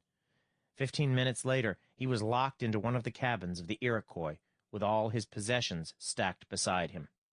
He grinned wryly. As an honest worker on the Navajo, he'd been treated like an animal. Now, as a human fiend, he was installed in a luxury cabin of the finest ship in the fleet, with constant spin to give a feeling of weight and more room than the entire tube crew had known. He roamed the cabin until he found a little collapsible table. He set the electron microscope up on that and plugged it in. It seemed a shame that good equipment should be wasted along with his life. He wondered if they would really throw it out into space with him. Probably they would. He pushed a button on the call board over the table and asked for the steward. There was a long wait, as if the procedure were being checked with some authority. But finally he received a surly acknowledgement. "Steward, what you want?" "How's the chance of getting some food?" "You're on first class." They could afford it, Doc decided. He wouldn't cost them much, considering the distance he was going. "Bring me 2 complete dinners, 1 Earth normal and 1 Mars normal." "Okay, Feldman, but if you think you can suicide that way, you're wrong. You may be sick, but you'll still be alive when they dump you." A sharp click interrupted him. "That's enough, steward. Captain Everett speaking, Dr. Feldman. You have my apologies. Until you reach your destination, you are my passenger, and entitled to every consideration of any other passenger except freedom of movement through the ship. I am always available for legitimate complaints." Feldman shook his head. He'd heard of such men, but he'd thought the species extinct. The steward brought his food in a thoroughly chastened manner. He managed to find space for it and came to attention. "Is that all, sir?" For a moment, as the smell of real steak reached him, Doc regretted the fact that his metabolism had been switched. Then he shrugged. A little wouldn't hurt him, though there was no proper nourishment in it. He squeezed some of the gravy and bits of meat into one of his bottles, sticking to his purpose. Then he fell to on the rest. But after a few bites, it was queerly unsatisfactory. The seemingly unappealing Mars Normal ragu suited his current tastes better, after all. Once the steward had cleared away the dishes, Doc went to work. It was better than wasting his time in dread. He might even be able to leave some notes behind. A gong sounded, and a red light warned him that acceleration was due. He finished with his bottles, put them into the incubator, and piled into his bunk, swallowing one of the tablets of morphital the ship furnished. Acceleration had ended, and a simple breakfast was waiting when he awoke. There was also a red flashing light over the call board. He flipped the switch while reaching for the coffee. "Captain Everts," the speaker said. "May I join you in your cabin?" "Come ahead," Feldman invited. He cut off the switch and glanced at the clock on the wall. There were less than 11 hours left to him. Everts was a man of 40, erect but not rigid. There was neither friendliness nor hostility in his glance. His words were courteous as Doc motioned toward the tray of breakfast. "I've already eaten, thank you." He accepted a chair. His voice was apologetic when he began. "This is a personal matter which I perhaps have no right to bring up, but my wife is greatly worried about this plague. I violate no confidence in telling you that there is considerable unease even on Earth, according to messages I've received. The ship's physician believes Mrs. Everts may have the plague, but isn't sure of the symptoms. I understand you're quite the expert." Doc wondered about the physician. Apparently there was another man who placed his patients above anything else, though he was probably meticulous about obeying all actual rules. There was no law against listening to a pariah, at least. "When did she have Selznick's migraine?" he asked. "About 13 hours ago. We went through it together, shortly after having our metabolism switched during the food shortage of '88. Doc felt carefully at the base of the captain's skull. The swelling was there. He asked a few questions, but there could be no doubt. "Both of you must have it, Captain, though it won't mature for another year. I'm sorry." "There's no hope, then?" Doc studied the man, but Everts wasn't the sort to dicker even for his life. "Nothing that I've found, Captain. I have a clue, but I'm still working on it. Perhaps if I could leave a few notes for your physician." It was Everts' turn to shake his head. "I'm sorry, Dr. Feldman. I have orders to burn out your cabin when you leave. But thank you." He got to his feet and left as quickly and directly as he had entered. Doc tore up his notes bitterly. He paced his cabin slowly, reading out the hours while his eyes lingered on the little bottle of cultures. At times the fear grew in him, but he mastered it. There was half an hour left when he began opening the little bottles and making his films. He was still not finished when steps echoed down the hall, but he was reasonably sure of his results. The bug could not grow in Earth-normal tissue. 3 men entered the room. One of them, dressed in a spacesuit, held out another suit to him. The other 2 began gathering up everything in the cabin and stowing it neatly into a sack designed to protect freight for a limited time in vacuum. Doc forced his hands to steadiness with foolish pride and began climbing into the suit. He reached for the helmet, but the man shook his head, pointing to the oxygen gauge. There would be exactly 1 hour's supply of oxygen when he was thrown out, and it still lacked 5 minutes of the deadline. They marched him down the hallway to meet Everts coming toward them. There were still 3 minutes left when they reached the airlock, with its inner door already open. The space-suited man climbed into it and began strapping down so that the rush of air would not sweep him outward when the other seal was released. Doc had saved 1 bracky-weed. Now he raised it to his lips, fumbling for a light. Everett stepped forward and flipped a lighter. Doc inhaled deeply. Fear was thick in every muscle, and he needed the smoke desperately. Then he caught himself. "Better change your metabolism back to Earth normal, Captain Everts," he said, and his voice was so normal that he hardly recognized it. Everett's eyes widened briefly. The man bowed faintly. "Thank you, Dr. Feldman." It was ridiculous, impossible, and yet there was a curious relief at the formality of it. It was like something from a play, too unreal to affect his life. Everts nodded to the man holding the helmet. Doc dropped his bracky-weed and felt the helmet snap down. A hiss of oxygen reached him, and the suit ballooned out. There was no gravity. The 2 men handed him up easily to the one in the airlock, while the inner seal began to close. There was still 10 seconds to go, according to the big chronometer that had been installed in the lock. The spaceman used it in tying the sack of possessions firmly to Doc's suit. A red light went on. The man caught Doc and held him against the outer seal. The red light blinked. 4 seconds, 3, 2. There was a sudden, heavy thudding sound, and the Iroquois seemed to jerk sideways slightly. The spaceman's face swung around in surprise. The red light blinked and stayed on. 0. The outer seal snapped open, and the spaceman heaved. Air exploded outwards, and Doc went with it. He was alone in space, gliding away from the ship with oxygen hissing softly through the valve and ticking away his life. 11. Convert. Feldman fought for control of himself, forced himself to think, to hold on to his sanity. It was sheer stupidity, since nothing could have been more merciful than to lose this reality. But the will to be himself was stronger than logic. And bit by bit, he forced the fear and horror away from him until he could examine his situation. He was spinning slowly so that stars ahead of him seemed to crawl across his view. The ship was retreating from him already hundreds of yards away. Mars was a shrunken pill far away. Then something blinked to one side. He turned his head to stare. A little ship was less than 300 yards away. He recognized it as a life raft. Now his spin brought him around to face it, and he saw it was paralleling his course. The ejection of the life raft must have caused the thump he heard before he was cast adrift. It meant someone was trying to save him. It meant life.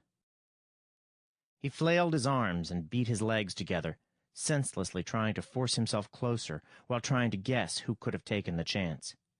No one he could think of could have booked passage on the Iroquois. There wasn't that much free money in the villages. Something flashed a hot blue, and the little ship leaped forward. Whoever was handling it knew nothing about piloting. It picked up too much speed at too great an angle. Again, blue spurts came, but this time matters were even worse. Then there was a long wait before a third try was made. He estimated the course. It would miss him by a good 100 feet, but it was probably the best the amateur pilot could do. The ship drifted closer, but to one side. It would soon pass him completely. A spacesuited figure suddenly appeared in the tiny airlock, holding a coil of rope. The rope shot out, well thrown, but it was too short. It would pass within 10 feet, and might as well have been 10 miles for all the good it would do him. Every film he had seen on space seemed to form a mad jumble in his mind, but he seized on the first idea he could remember. He inhaled deeply and yanked the oxygen tank free. An automatic seal on the suit cut off the connection. He aimed the hissing bottle, fumbling for the manual valve. It almost worked. It kicked him toward the rope slightly, but most of the energy was wasted in setting him into a wilder spin. He blinked, trying to spot the rope. It was within 5 feet now. Again he waited until he seemed to be in position. This time he threw the bottle away from it. It added spin to his vertical axis, but the rope came into view within arm's reach. He grasped it, just as his lungs seemed about to burst. He couldn't hold on long enough to tie the rope. His lungs gave up suddenly, collapsing and then sucking in greedily. Clean air rushed in, letting his head clear. He'd forgotten that the inflated suit held enough oxygen for several minutes. His body struck the edge of the airlock, and a hand jerked him inside. The outer seal was slammed shut and locked, and there was a hiss of air entering.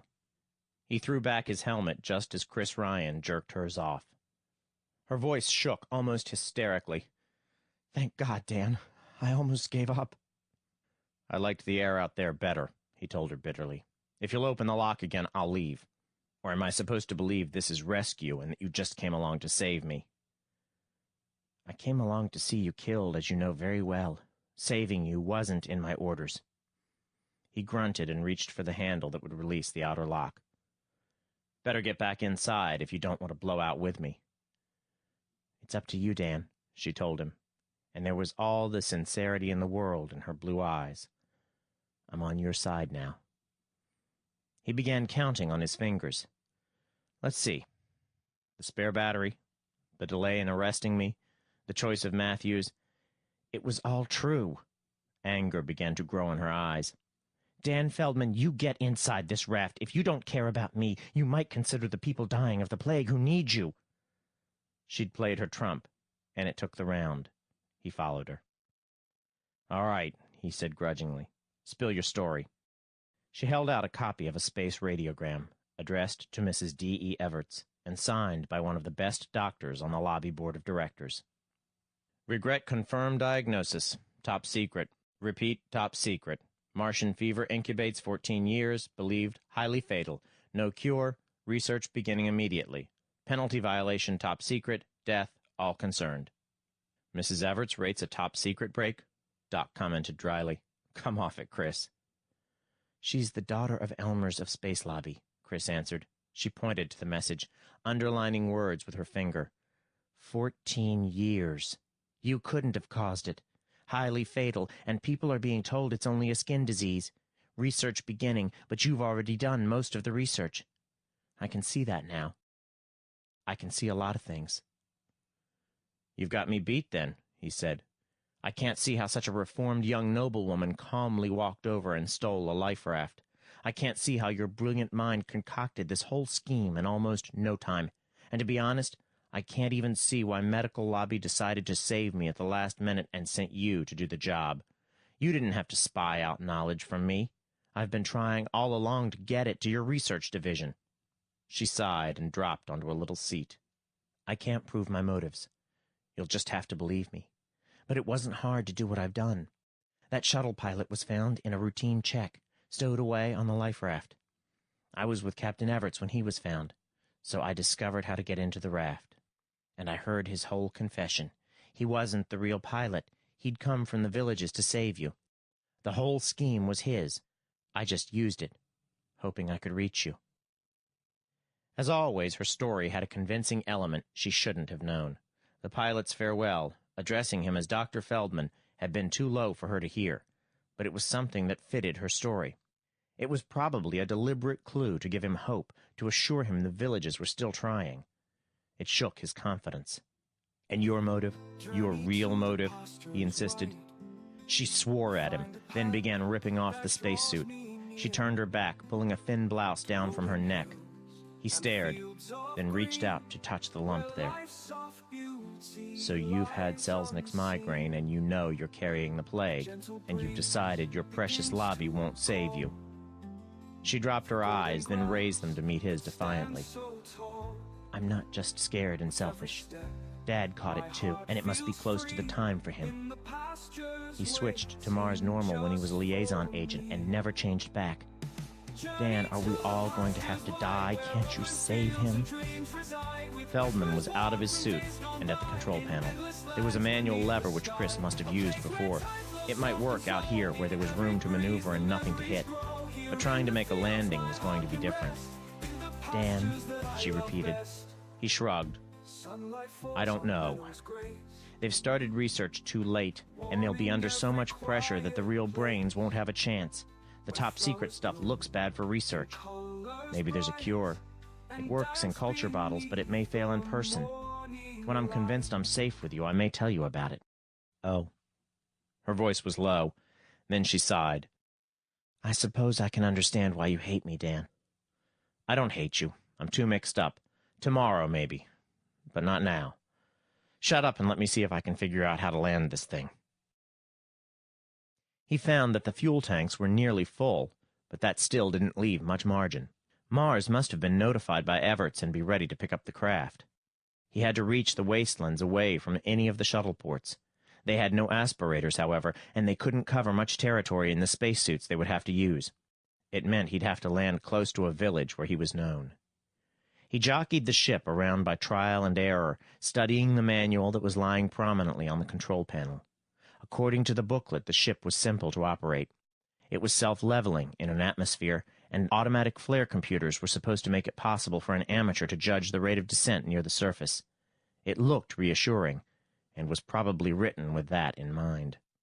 Finally, he reached for the control, hoping he'd figured his landing orbit reasonably well by simple logic. He smoothed it out in the following hours as he watched the markings on Mars. When they were near turnover point, he began cranking the little gyroscope to swing the ship. It saved fuel to turn without power, and he wasn't sure he could have turned accurately by blasting. He was gaining some proficiency, however, he felt. But now he had to waste fuel and ruin his orbit again. There was no way to practice maneuvering without actually doing so. In the end, he compromised, leaving a small margin for a bad landing that would require a second attempt, but with less practice than he wanted. He had located Jake's village through the little telescope when he finally reached for the main blast control. The thin haze of Mars's atmosphere came rushing up while the blast lashed out. Then they were in the outer fringes of the sky, and the blast was beginning to show a corona that ruined visibility. He turned to the flare computer and back to what he could see through the quartz viewport. He was going to land about a half-mile from the village, as nearly as he could judge.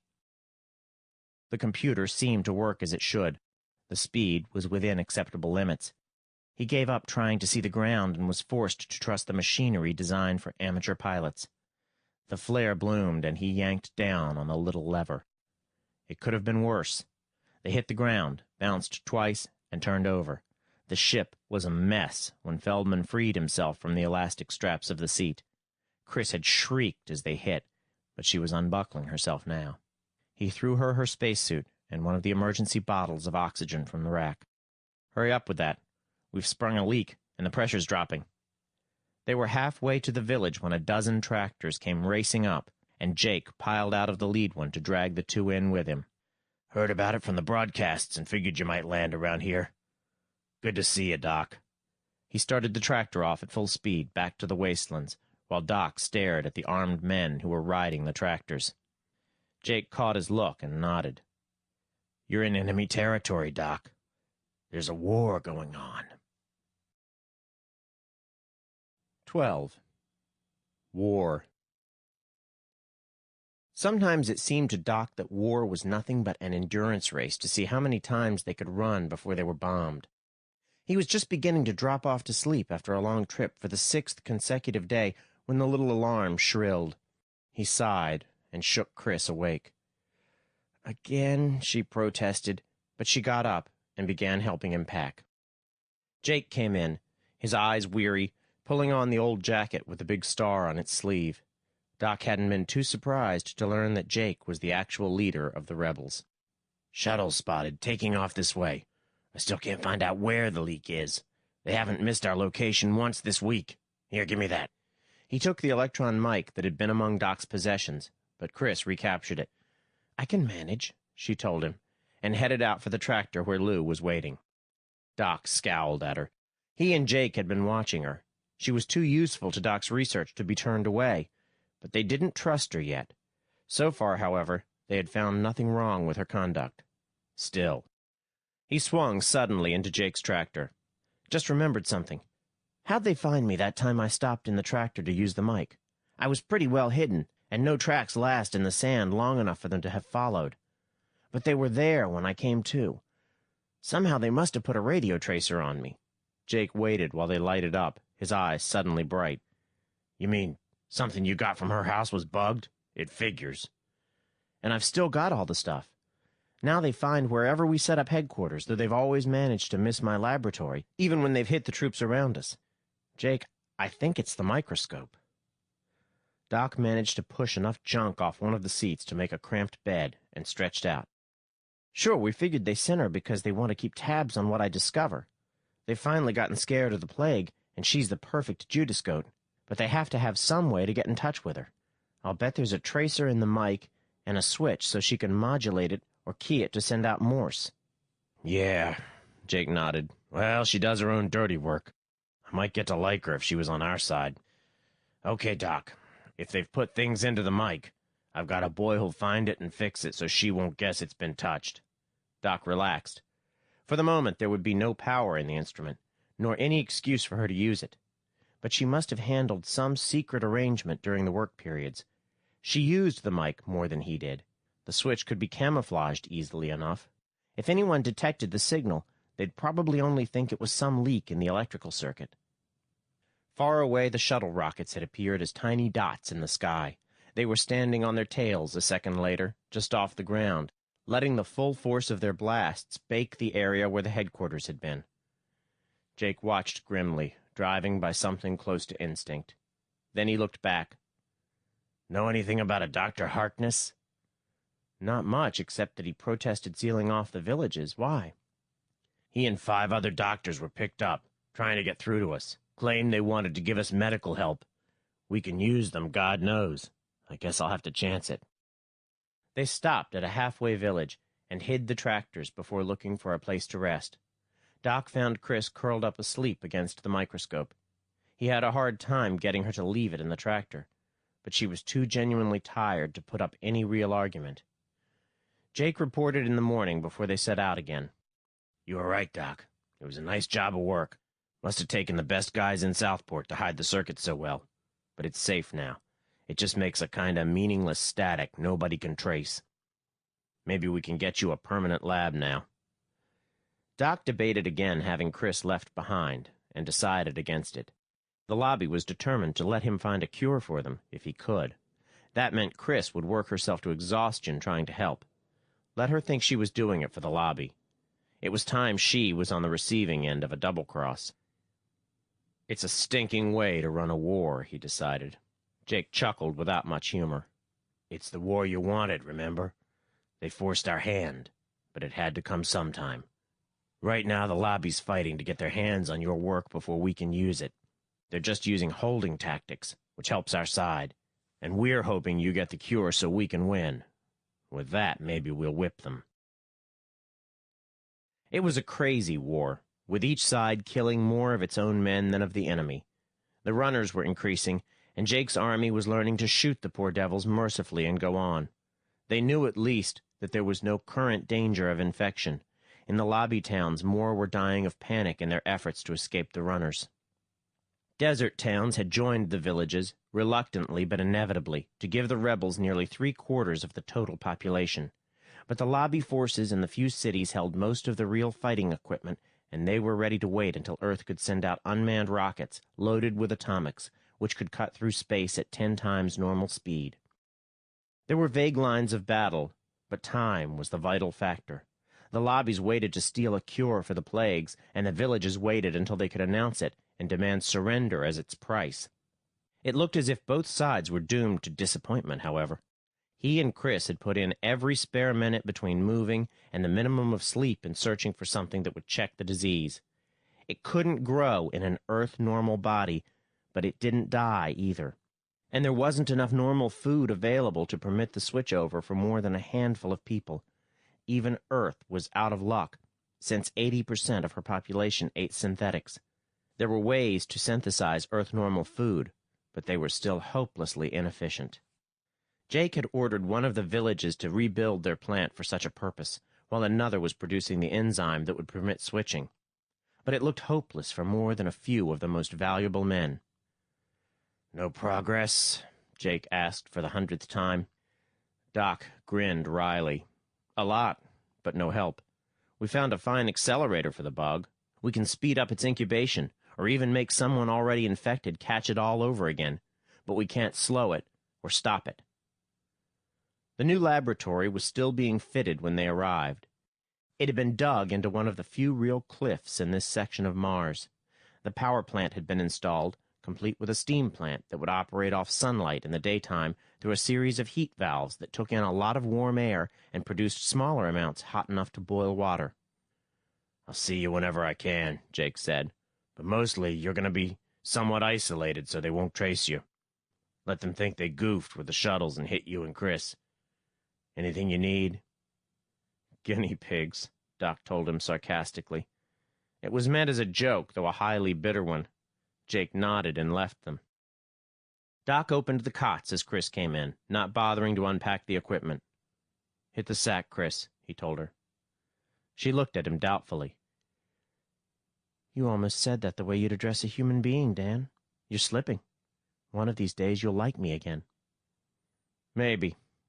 He was too tired to argue. "I doubt it, though. Forget it, and get some sleep." She watched him silently until he got up to turn out the light. Then she sighed heavily. "Dan." "Yeah?" "I never got a divorce. The publicity would have been bad. But anyway, we're still married."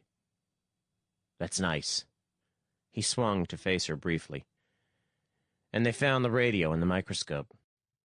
Better get to sleep, Chris." "Oh." It was a quiet exclamation, barely audible. There was a sound that might have been a sniffle if it had come from anyone else. Then she rolled over. "All right, Dan. I still want to help you." He cursed himself for a stupid fool for telling her. Fatigue was ruining what judgment he had. From now on, he'd have to watch her every minute. Or had she really seen the value of the research by now? She wasn't a fool. It should have registered even on her stubborn mind. But he was too sleepy to think about it. She had breakfast ready in the morning. She made no comment on what had been said during the night. Instead, she began discussing a way to keep one of the organic antibiotics from splitting into simpler compounds when they tried to switch it over to Mars Normal. They were both hopelessly bad chemists and biologists, but there was no one else to do the work. Chris worked harder than ever during the day. Just after sundown, Jake came in with a heavy box. He dropped it on the floor. "Mice." Doc ripped off the cover, exposing fine screening. There were at least 6 dozen mice inside. "Harkness found them," Jake explained. "A hormone extraction plant used them for testing some of the products. Had them sent by regular shipments from Earth. Getting them cost a couple of men, but Harkness claims it's worth it. He's a good man on a raid. Here." He'd gone to the doorway again and came back with another box, this one crammed with bottles and boxes. "They had quite a laboratory, and Harkness picked out whatever he thought you could use." Chris and Doc were going through it. The labels were engineering ones, but the chemical formulae were identification enough. There were dozens of chemicals they hadn't hoped to get. "Anything else?" Doc finally asked as they began arranging the supplies. "More runners. A lot more. We're still holding things down, but it's reaching a limit. Panic will start in the camps if this keeps on, but that's my worry. You stick to yours." Several of the new chemicals showed promise in the tubes, but 2 of them proved fatal to the mice, and the others were completely innocuous in the little animals' bodies, both to mouse and to germ. The plague was much hardier in contact with living cells than in the artificial environment of the culture jars. They lost 7 mice in 2 days, but that seemed unimportant. The females were already living up to their reputations, nearly all pregnant. Doc didn't know the gestation period, but he remembered that it was short. "Funny they all started at the same time," he commented. "Must have been shipped out separately or else been kept apart while they were switched over to Mars Normal. Something interrupted their habits anyhow." A few nights later, they learned what it was. There was a horrible squealing that woke him out of the depths of his sleep. Chris was already at the light switch. As light came on, they turned to the mouse box. All the animals were charging about in their limited space, their little legs driving madly and their mouths open. What they lacked in size, they made up in numbers, and the din was terrific. But it didn't last. One by one, the mice began dropping to the floor of the cage. In 15 minutes, they were all dead. It was obviously the plague, contracted after having their metabolism switched. Women were sterile for some time after Selznick's migraine struck, and the same must have been true of the mice. They must have contracted the plague at about the same time and reached fertility together. Somehow, the plague incubation period had been shortened to fit their lifespan. The disease was nothing if not adaptive. Chris prepared a slide in dull silence. The familiar cell was there when Doc looked through the microscope. He picked up one of the little creatures and cut it open, removing one of the fetuses. "Make a film of that," he suggested. She worked rapidly, scraping out the almost microscopic brain, dissolving out the fatty substance, and transferring the result to a film. This time, even at full magnification, there was no sign of the filaments that were always present in diseased flesh. The results were the same for the other samples they made. Something about the very young animal or a secretion from the mother's organs keeps the bug from working. Doc reached for a brachyweed and accepted a light from Chris without thinking of it.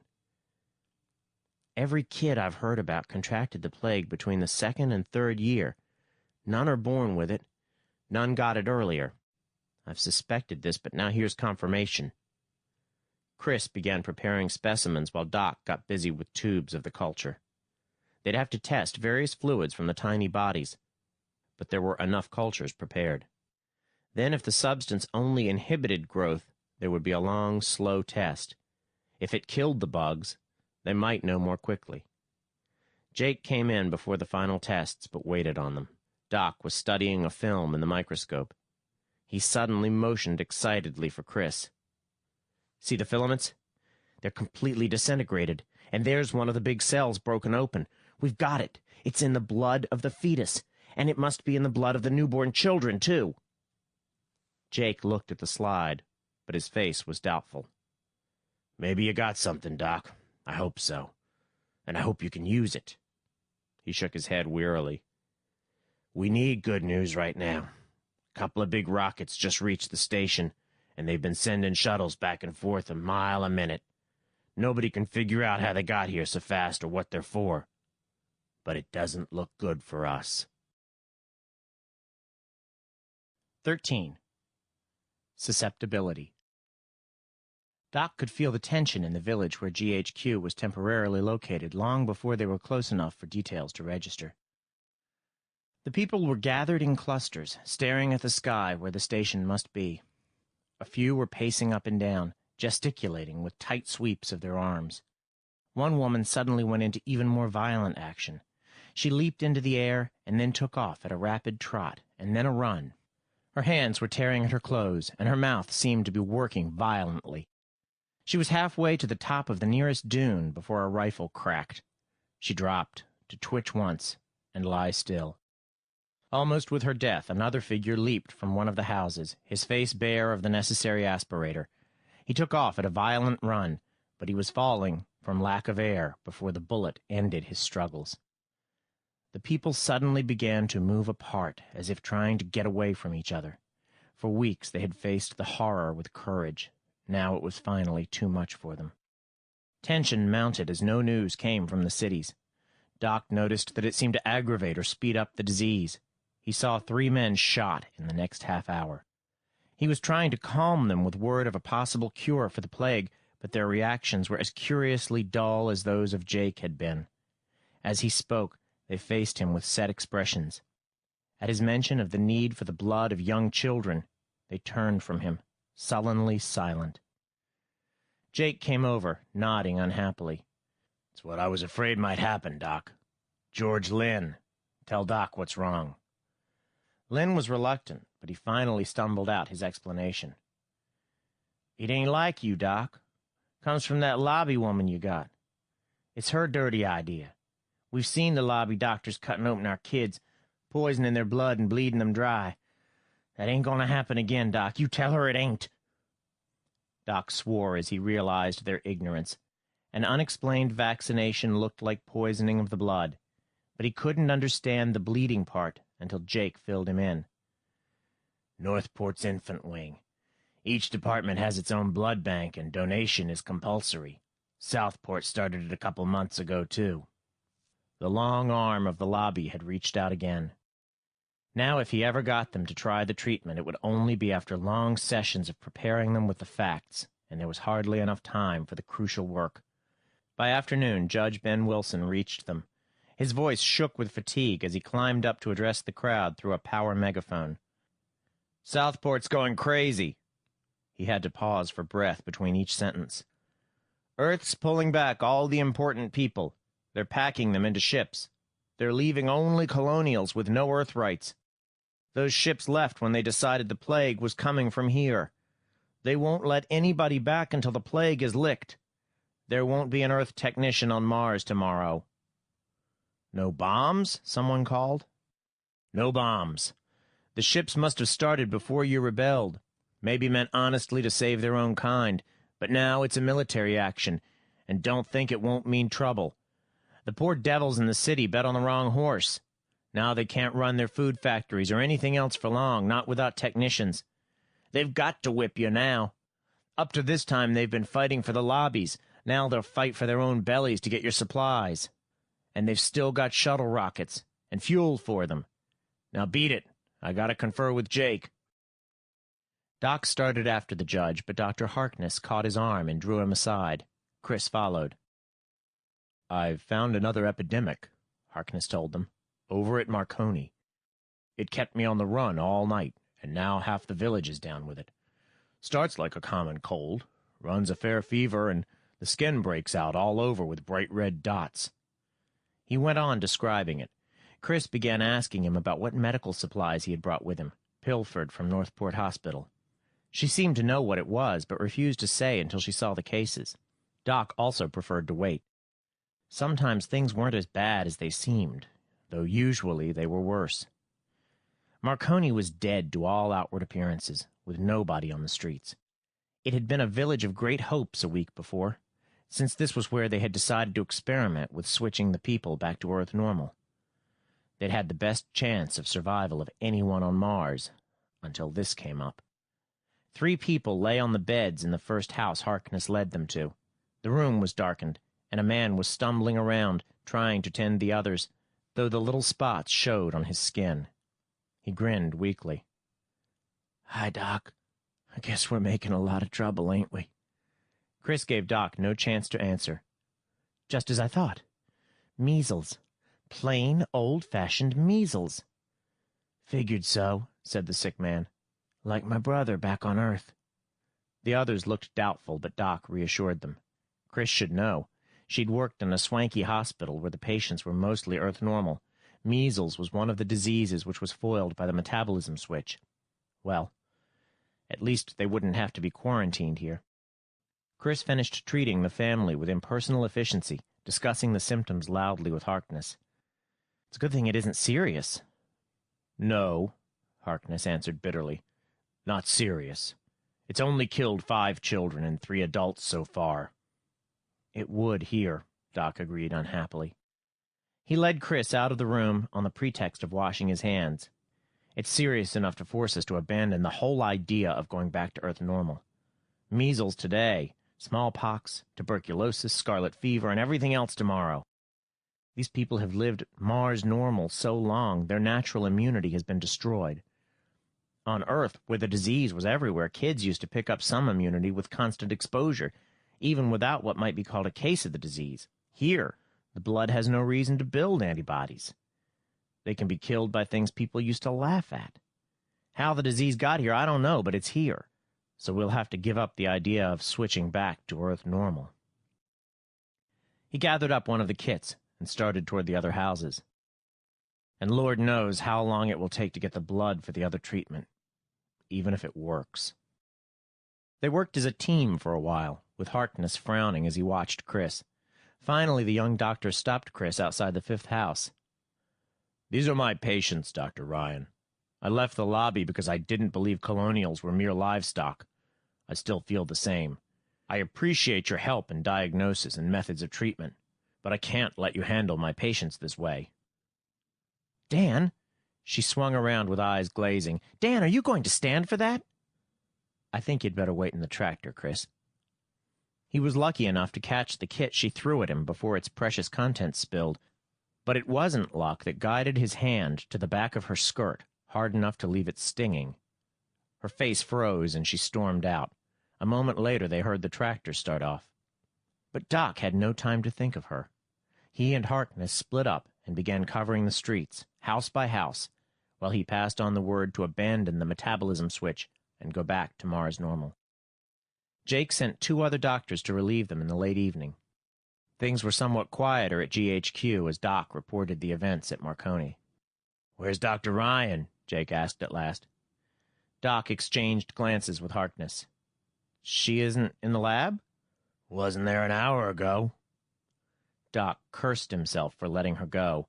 With the knowledge that the radio and the mic was still disabled, she'd obviously grabbed for the first chance to report back, and with her had gone news of the only cure they had found. Jake took it as philosophically as he could, though it was a heavy blow to his hopes. They spent half the night looking for her tractor, on the chance that she might have gotten lost or broken down, but there was no sign of it. She was waiting in the laboratory when he returned at dawn. Her face was dirty, and her uniform was a mess, but she was smiling. She got up to greet him, holding out 2 large bottles. "Infant plasma, straight from Southport. And if you think I had it easy lying my way in and out of the hospital, you're a fool, Dan Feldman. If the man who took my place there hadn't been a native idiot, I never would have gotten away with it." The things he had suspected could still be right, he realized. She could have reported everything to the lobby. It was a better explanation than her vague account of bullying her way in and out. But she'd had a rough drive, and he wanted the plasma. Curiously, he was glad to have her back with him. He reached out a hand for the bottles. She put the bottle on the table and grabbed up a short-bladed knife. "Not so fast," she cried. Her eyes were blazing now. "Dan Feldman, if you touch those bottles until you've crawled across the floor on your face and apologized for the way you treated me the last few days, I'll cut your damned heart out." He shook his head, chuckling at the picture she made. There were times when he could almost see why he'd married her. "All right, Chris," he gave in. "I'll be darned if I'll crawl, but you've earned an apology. Okay?" She sighed uncertainly.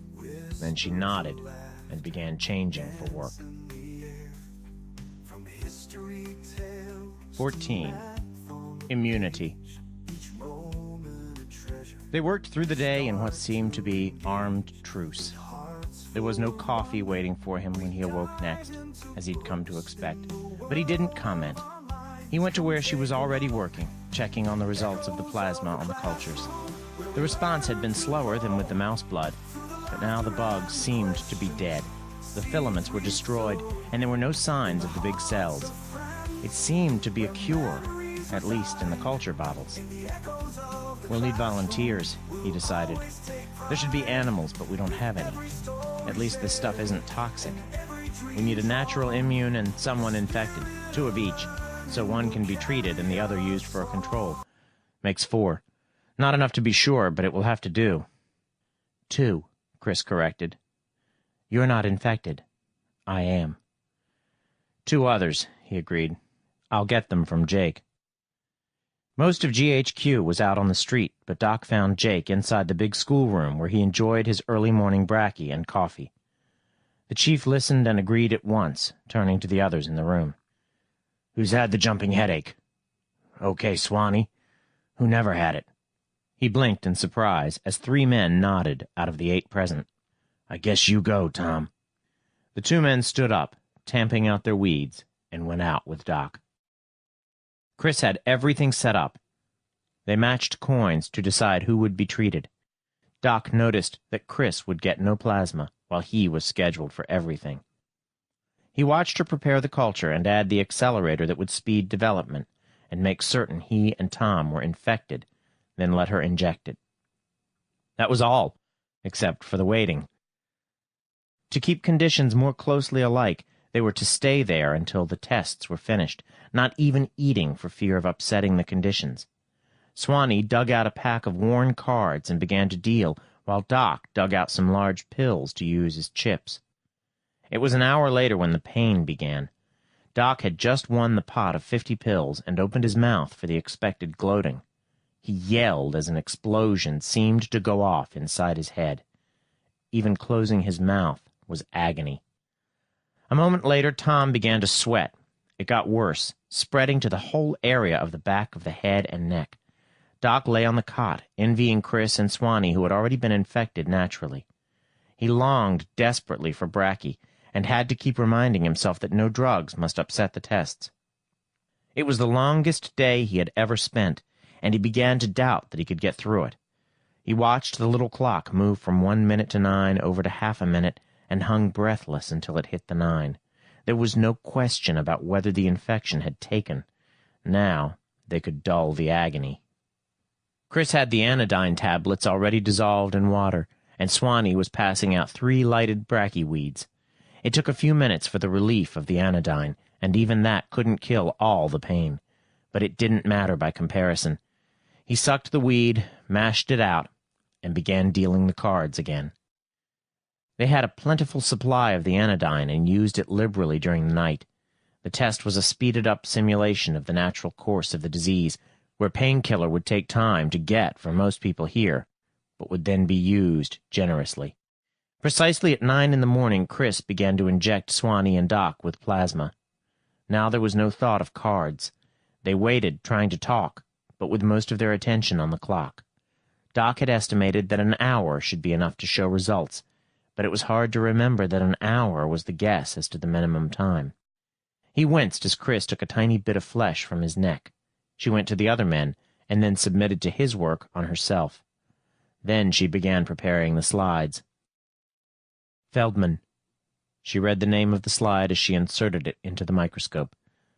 Then her breath caught sharply. Only dead cells. It was the same for Swanee and Tom. Each had to look at his own slide and have it explained before the results could be believed. But at last Chris bent over her own slide. A minute later she glanced up, nodding. What it should be. It checks. Tom whooped and went out the door to notify Jake. There was only plasma for some 200 injections, but that should yield sufficient proof.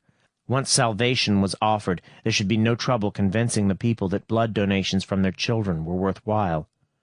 Later, when the last of the plasma had been used, they could finally relax. Chris slipped off her smock and dropped onto the cot. A tired smile came onto her lips. "You're forgiven, Dan," she said. A moment later, she was obviously asleep. Doc meant to join her, but it was too much effort. He leaned his head forward onto his arms, vaguely wondering why she was calling off the feud. It was night outside when he awoke, and he was lying on the cot, though he still felt cramped and strained. He stirred, groaning, and finally realized that a hand was on his shoulder, shaking him. He looked up to see Jake above him. Chris was busy with the coffee maker. Jake slumped onto the cot beside Doc. "We took Southport," he announced. That knocked the sleep out of Doc's system. "You what?" "We took it. Lock, stock, and barrel. I figured the news of your cure would put guts into the men, and it did. But we'd probably have taken it anyhow. There wasn't anything to fight for there after Earth pulled out and the plague really hit. Wilson mistook last-minute panic for fighting spirit. The poor devils didn't have anything to fight about once the lobby stopped goading them." Doc tried to assimilate the news, but once the surprise was gone, he found it meant very little. Maybe his revolutionary zeal had cooled once the lobby men had pulled out. "We'll need a lot more plasma than there is in Southport," he said. "Not so much, maybe," Jake denied. "Doc, 3 of the men you injected were shot down as runners. Your plasma's no good." "It takes time to work, Jake. I told you there might be a case or two that would be too close to the edge. 3 is more than I expected, but it's not impossible." "There was plenty of time. They blew after we got back from Southport." Jake dropped his hand on Doc's shoulder and his face softened. "Harkness tested every man you injected. He finished half an hour ago. 5 showed dead bugs. The rest of them weren't helped at all." Doc fumbled for a weed, trying to think, but his thoughts refused to focus. 5? 5 out of 200. That's about average. And what about Tom? He was jumping around after the test last night, telling how you'd cured him, how he'd seen the dead bugs. But he never had the jumping headache, and you never gave him the plasma. He's got dead bugs, though. Harkness tested him. Doc let his realization of his own idiocy sink in until he could believe it. Jake was right. Tom had never been treated. Yet Chris had reported dead bugs. They'd all been so ready to believe in miracles that no one had been able to think straight after the long wait. "There was a bump on his neck, a small one," he said slowly. "Jake, he must have caught it, even if he seemed immune. If he was taking anodyne anyway for something, or unconscious." "He was in Northport 6 years ago for a kidney operation," Jake admitted doubtfully. "We had to chip in to pay for it, but you still didn't treat him, and he's cured. Face it, Doc, that plasma is no good inside the body." His hand tightened on Doc's shoulder. "We're not blaming you. We don't judge a man here except by what he is. Maybe the stuff helps a little. We'll go on using it when we get it. Tell everybody you were a mite optimistic so they'll figure it's a gamble, but have a little hope left. And you keep trying. Something cured it in Tom, now you find out what." Doc watched him go out numbly and turned to Chris. "It can't be right," she said shakily. "You and Swanee were cured. Maybe it was the accelerator. It had to be something." "You didn't have the accelerator," he accused. "No. And I've still got live bugs. I was never supposed to be cured, so I expected to see just what I saw. How I missed the fact that Tom should have been like me, I don't know. Damn it! Oh, damn it! He'd never seen her cry before except in fury, but she mastered it almost at once, shaking tears out of her eyes. All right. Plasma works in a bottle, but not in an adult body. Maybe something works in the body, but not in a bottle. Maybe. And maybe people are just naturally immune after it reaches a certain stage. Maybe we ran into a coincidence. But he didn't believe that any more than she did. The answer had to be in the room. He'd taken a massive dose of the disease and been cured in a few hours. Outside the room, the war went on, drawing toward a close. The supposed partial cure was good propaganda, if nothing else, and Jake was widening his territory steadily. There was only token resistance against him. He had the Southport shuttles now to cover huge areas in a hurry, but inside the room the battle was less successful. It wasn't the accelerator. It wasn't the tablets of anodyne. They even tried sweeping the floor and using the dust without results. Then another test in the room, made with 4 volunteers Jake selected, yielded complete cures after injections with plain salt water in place of plasma. The plague speeded up again. About 4 people out of 100 now seemed to have caught the disease and cured themselves. They accounted for what faith was left in Doc's plasma and gave some unfounded hope to the others. Northport fell a week later, putting the whole planet in rebel hands. Jake returned, wearier than ever. He proved to be one of the natural immunes, but the weight of the campaign that could only end in a defeat by the plague left him no room to rejoice in his personal fortune. This time he looked completely defeated, and a moment later Doc saw why as Jake flipped a flimsy sheet onto the table. It bore the seals of space and medical lobbies. Jake pointed upwards. The war rockets are there, all right. We knew they'd come. Now all they want for calling them off is our surrender and your cure. If they don't get both, they'll blow the planet to bits. We have 2 days. The rockets could be seen clearly with binoculars. There were more than enough to destroy all life on the planet. Maybe they'd be used eventually anyhow, since the lobbies wanted no more rebellion. But with a cure for the plague, he might have bought them off. Chris stood beside him, looking as if it were a bitter pill for her, too. She'd risked herself in the hands of the enemy, had cooperated with him in everything she'd been taught to oppose, and had worked like a dog. Now the lobbies seemed to forget her as a useless tool. They were falling back on a raw power play and forgetting any earlier schemes. Maybe they'd hold off for a while if I agreed to go to them and share all my ideas, specimens, and notes, he said at last.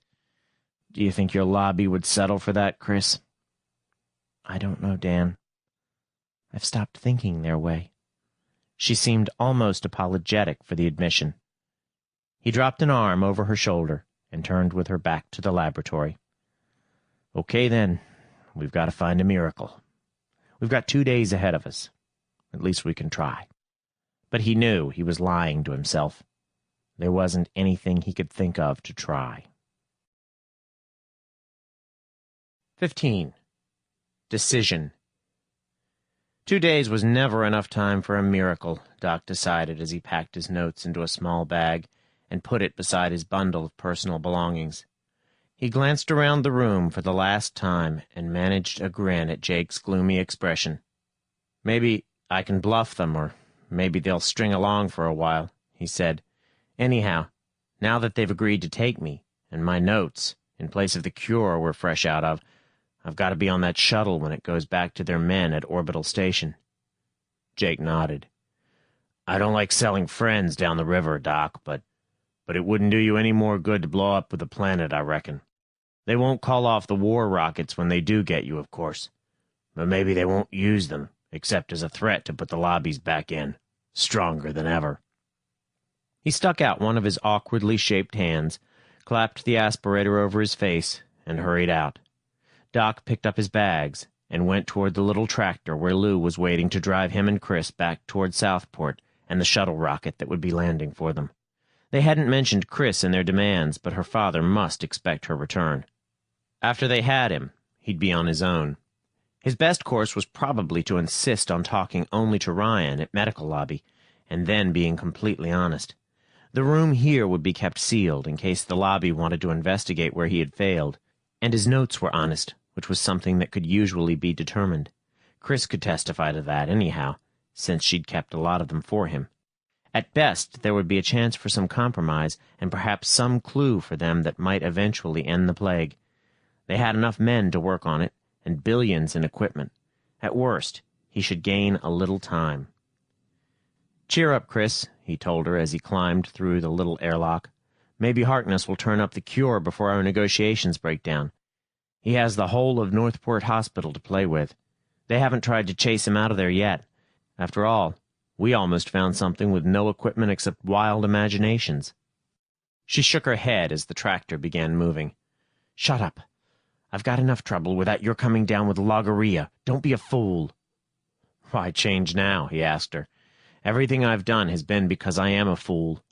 I guess my luck lasted longer than I could expect, and I'm still fool enough to think that the solution has to turn up eventually.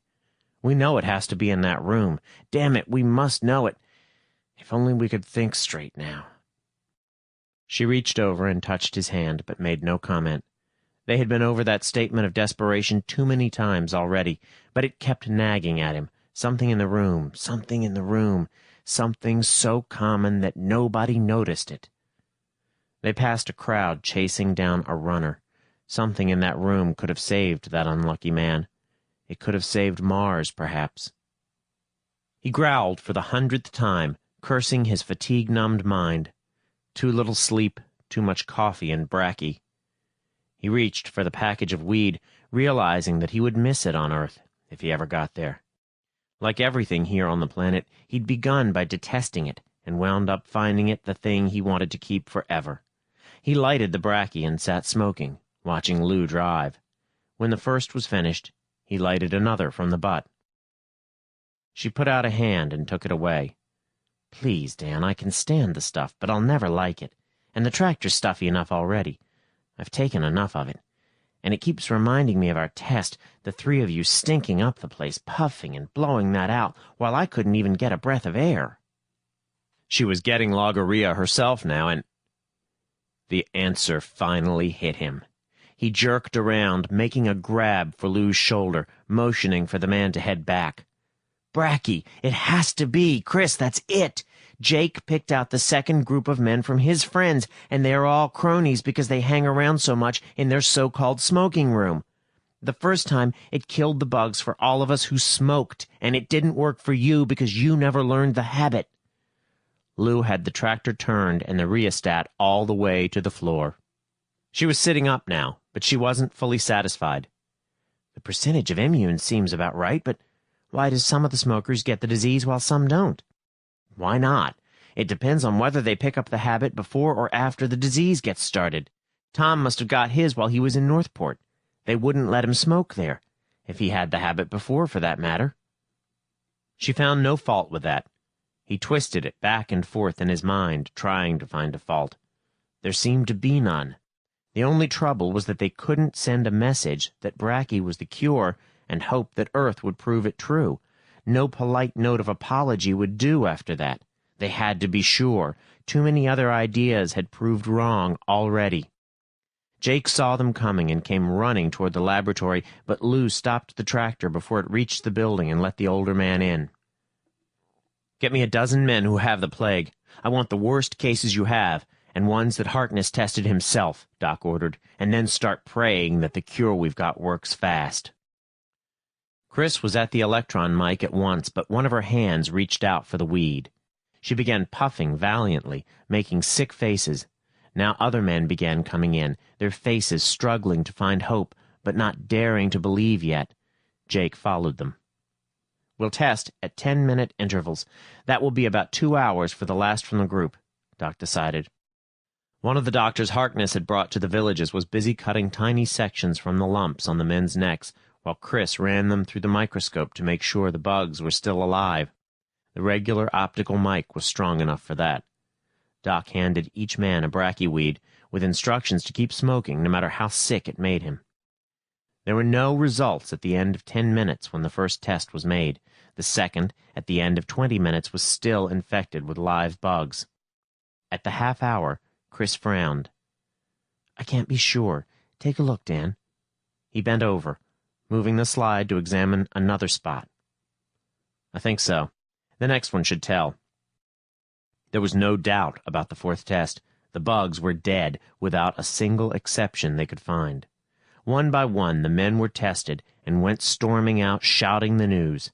For a minute, the gathering crowd was skeptical, remembering the other failures.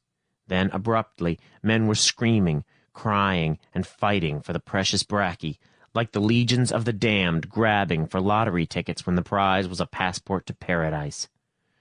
Jake swore as he moved toward the door. "We're low on bracky here. Have to get a supply from Edison, I guess, and cart it to the shuttle. Enough for a sample and to make them want more. It'll be tough, but we'll get it there in time. By the time the shuttle should be picking you up, Doc. You've won our war. From now on, if Earth wants to keep her population up, we'll be a free planet." Chris turned slowly from the microscope, holding a slide in her hands. "My bugs," she said unbelievingly. "Dan, they're dead." Jake patted her shoulder. "That makes it perfect, girl. Now come on. We've got to start celebrating a victory." It was the general feeling of most of the heads of the villages when they met next day in Southport, using the courtroom that had been presided over so long by Judge Ben Wilson. It was victory, and to the victor belonged the spoils.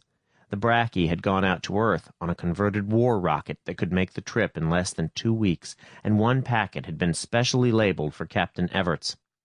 But Earth had already confirmed the cure. The small amounts of the herb found in the botanical collections had been enough to satisfy all doubts. Harkness, Chris, and Doc had been fighting against the desire to rob Earth blind that filled most of the men for hours now. Now they had the backing of Jake and Ben Wilson, and now, finally, they leaned back, sensing that the argument had been won. Bargaining was all right in its place, but it had no place in affairs of life and death such as this. They had to see that Earth received all the bracky she needed. It was only right to charge a fair price for it, but they couldn't restrict it by withholding or overcharging, and they could still gain their ends without blackmail. Martian alkaloids were tricky things, and bracky smoke contained a number of them. It would take Earth at least 10 years to discover and synthesize the right one, and it would still probably cost more than it would to import the weed from Mars. As long as the source of that weed was here and in the hands of the colonials, there would be no danger of Earth's bombing the planet. Harkness got up to underscore a point that Wilson had made. "The plague lived 1,000,000 years, and it won't disappear now. The jumping headache or Selznick's migraine is unpleasant enough to make us reasonably sure that there will be a steady consumption of the weed. Our problem will be to keep the children from using too much of it, probably." He pulled out a weed and lighted it, puckering his face as the smoke hit his tongue. "I'm told that this gets to be an enjoyable habit. If I can believe that, surely you can believe me when I say we don't have to bargain with lives." The village men were human, and most of them could remember the strain they had been under when they expected those they loved to die at any hour. It made them crave vengeance, but now, as they had a chance to re-examine it, they began to find it harder to impose the horror of any such threat on others. The final vote was almost unanimous. Doc listened as they wrangled over the wording of the message to Earth, feeling disconnected from it. He passed Chris a bracky and lighted it for her. She took it automatically, smiling as the smoke hit her lungs. It was one thing they had in common now, at least. Ben Wilson finally read the message. "To the people of Earth, greetings. On behalf of the free people of Mars, I have the honor to announce that this planet hereby declares itself a sovereign and independent world. We shall continue to regard Earth as our mother and to consider the health and welfare of her people in no way second to our own in matters which affect both planets. We trust that Earth will share this feeling of mutual friendship. We trust that all strains of hostility will be ended. The advantages to each from peaceful commerce make any course other than the most cordial of relations unthinkable. we shall consider proof of such friendship and order by Earth to all rockets circling this planet that they shall deliver themselves safely into our hands, in order that we may begin converting them to peaceful purposes for the trade that is to come.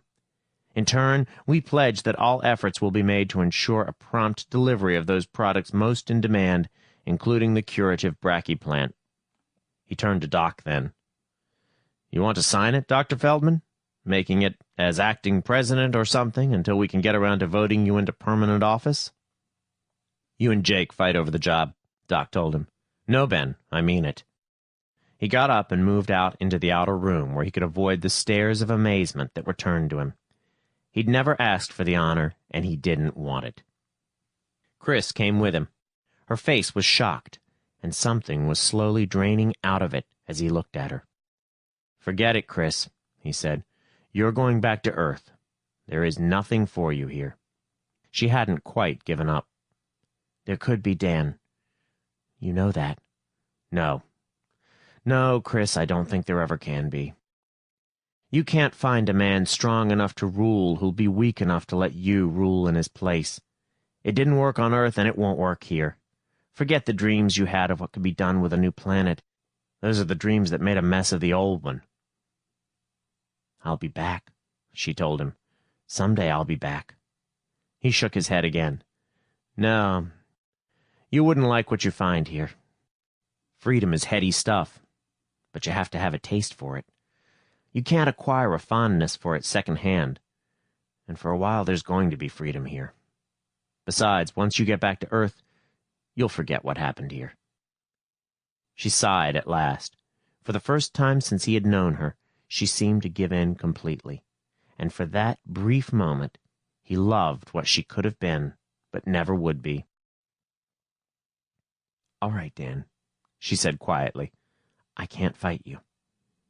I never could, I see now. I'll take the rocket back. What are you going to do? He hadn't bothered to think, but he knew the answer. Research. What else? There would be a lot of research done here. It had been suppressed for too long, and had piled up a back pressure that would have to be relieved. And from that research, he suspected, would come the end of the stable oligarchy of Earth.